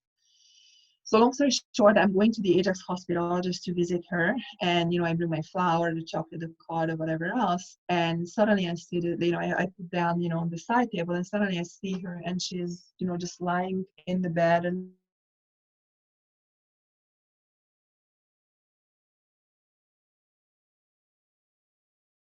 the bed lifted so that she can. This is the room, and he's like, okay, let's get out of here, because he saw that I was in shock just to see her like that.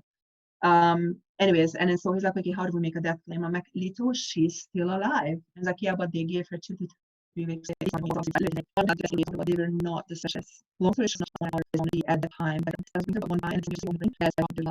wanted to say something? No? Okay. All right. So that's what I'm saying. Like, and for answers, they want to have those breaks, okay? And that would be a disability insurance, which is securing your paycheck.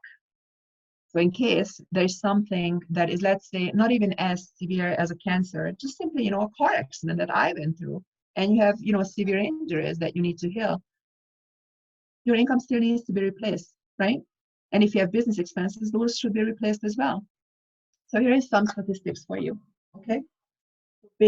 So RBC Insurance actually owns 45% of the disability market, because our policies, like all the professions are getting ours. Like it's unbelievable how the quality of the protection. And over 31% of our claims are mental related, like people's, burnout, stress related, and so on. We actually have people right now on disability claim because of the situation of the fears and the anxiety of the COVID, and we pay, okay? And it's not a SERP, it's actually replacing their income, okay? And of course, if God forbid someone has a cancer, then both policies will be paying. I just really wanted to kind of point it out there, because who's replacing your income? Really no one, okay? I have gone through this, and that's why I'm so passionate about talking about it. When there's a medical event, whatever medical event that is, the first thing that you start doing is using up your savings. That's painful because it takes years to build up that wealth. Why would you want to burn it? The next thing that happens, I'm telling you, you start increasing your debt. Typically, things go on credit cards with high interest rates. And then you need to refinance your mortgage and so on. And whatever your goal was, remember we talked about your goal, your legacy? Guess what? It either gets pushed out or it's going to be forgotten. So I don't recommend you that, right? Because you should be holding on to that dream, and you should be able to make that happen. And you should be having the flexibility to get better, as opposed to wondering about how on earth are you going to pay for whatever costs, the food, the mortgage, the whatever, okay? And if you happen to be a business owner and you have to pay a rent or a mortgage, you have employee salaries to pay, or property taxes, utilities, liability insurance, whatever else, like professional fees or even accounting fees, then there's another type of disability insurance. It's called the business overhead expense protection that takes care of those. And the beauty of that type of policy is that the premium is tax deductible. So just simply, Trudeau is paying for it. Haha, how cool is that? So just really wanted to give you guys a snapshot of what else is out there. And there's way more. I just really like this one little quote, that choice, not chance, should determine your destiny. So if there is anything that we discussed today that piqued your interest, or you have any scenario of your own that you want to run by me and you want to pick my brain, the consultation is completely free. Don't worry, honestly. And just as Randy said, I'm really in it for you. It's a heart-centered approach. I happen to be a #1 female financial specialist with RBC in the entire country. And the reason being is because I'm in it to make sure that you are doing well. You know why? Because when you are doing well, what is going to happen? You probably are going to talk about it, and then there will be other people sent my way and so on. And I think that's how we create tremendous good out there. So I believe in it and I'm practicing it. So I really thank you again today for taking the time and sticking around. And we ran a bit over, so I apologize. But I hope that you found it helpful. And if you can just open it up, and if you can just say one sentence what you found valuable today, that would be great, just as a takeaway. Thank So, you Anna? so much, Eni and Randy. Appreciate you guys. My kids are here, so I got to stay on mute, but thank you for your love and kindness and thoroughness of information. Eni, I referred you to a client of mine this morning, so now I can tell her even more so why she's going to love you, and we'll talk soon. Thank you, sweetheart. I appreciate it, Haley. Okay. Absolutely. Who else? Very, very interesting. Thank you very much. You're welcome, Anna. Anybody else? Thank you, and thank you again too, Annie. It was beautiful. You're Very welcome, thorough. Rosemary. Thank you very much. Did you find something helpful, Andrea? Yes, I did. Okay, Thank good. you so much to both of you. Thank you, Thank Randy. you Excellent. Okay, lovely people, so for thank being you. on. Randy, thank you so much for making this a possibility for No, all of thank us to you enjoy. for an incredible presentation. Thank you so much, honey. Okay, Thank you. okay, bye, ladies. Have a good day. You too. Thank you.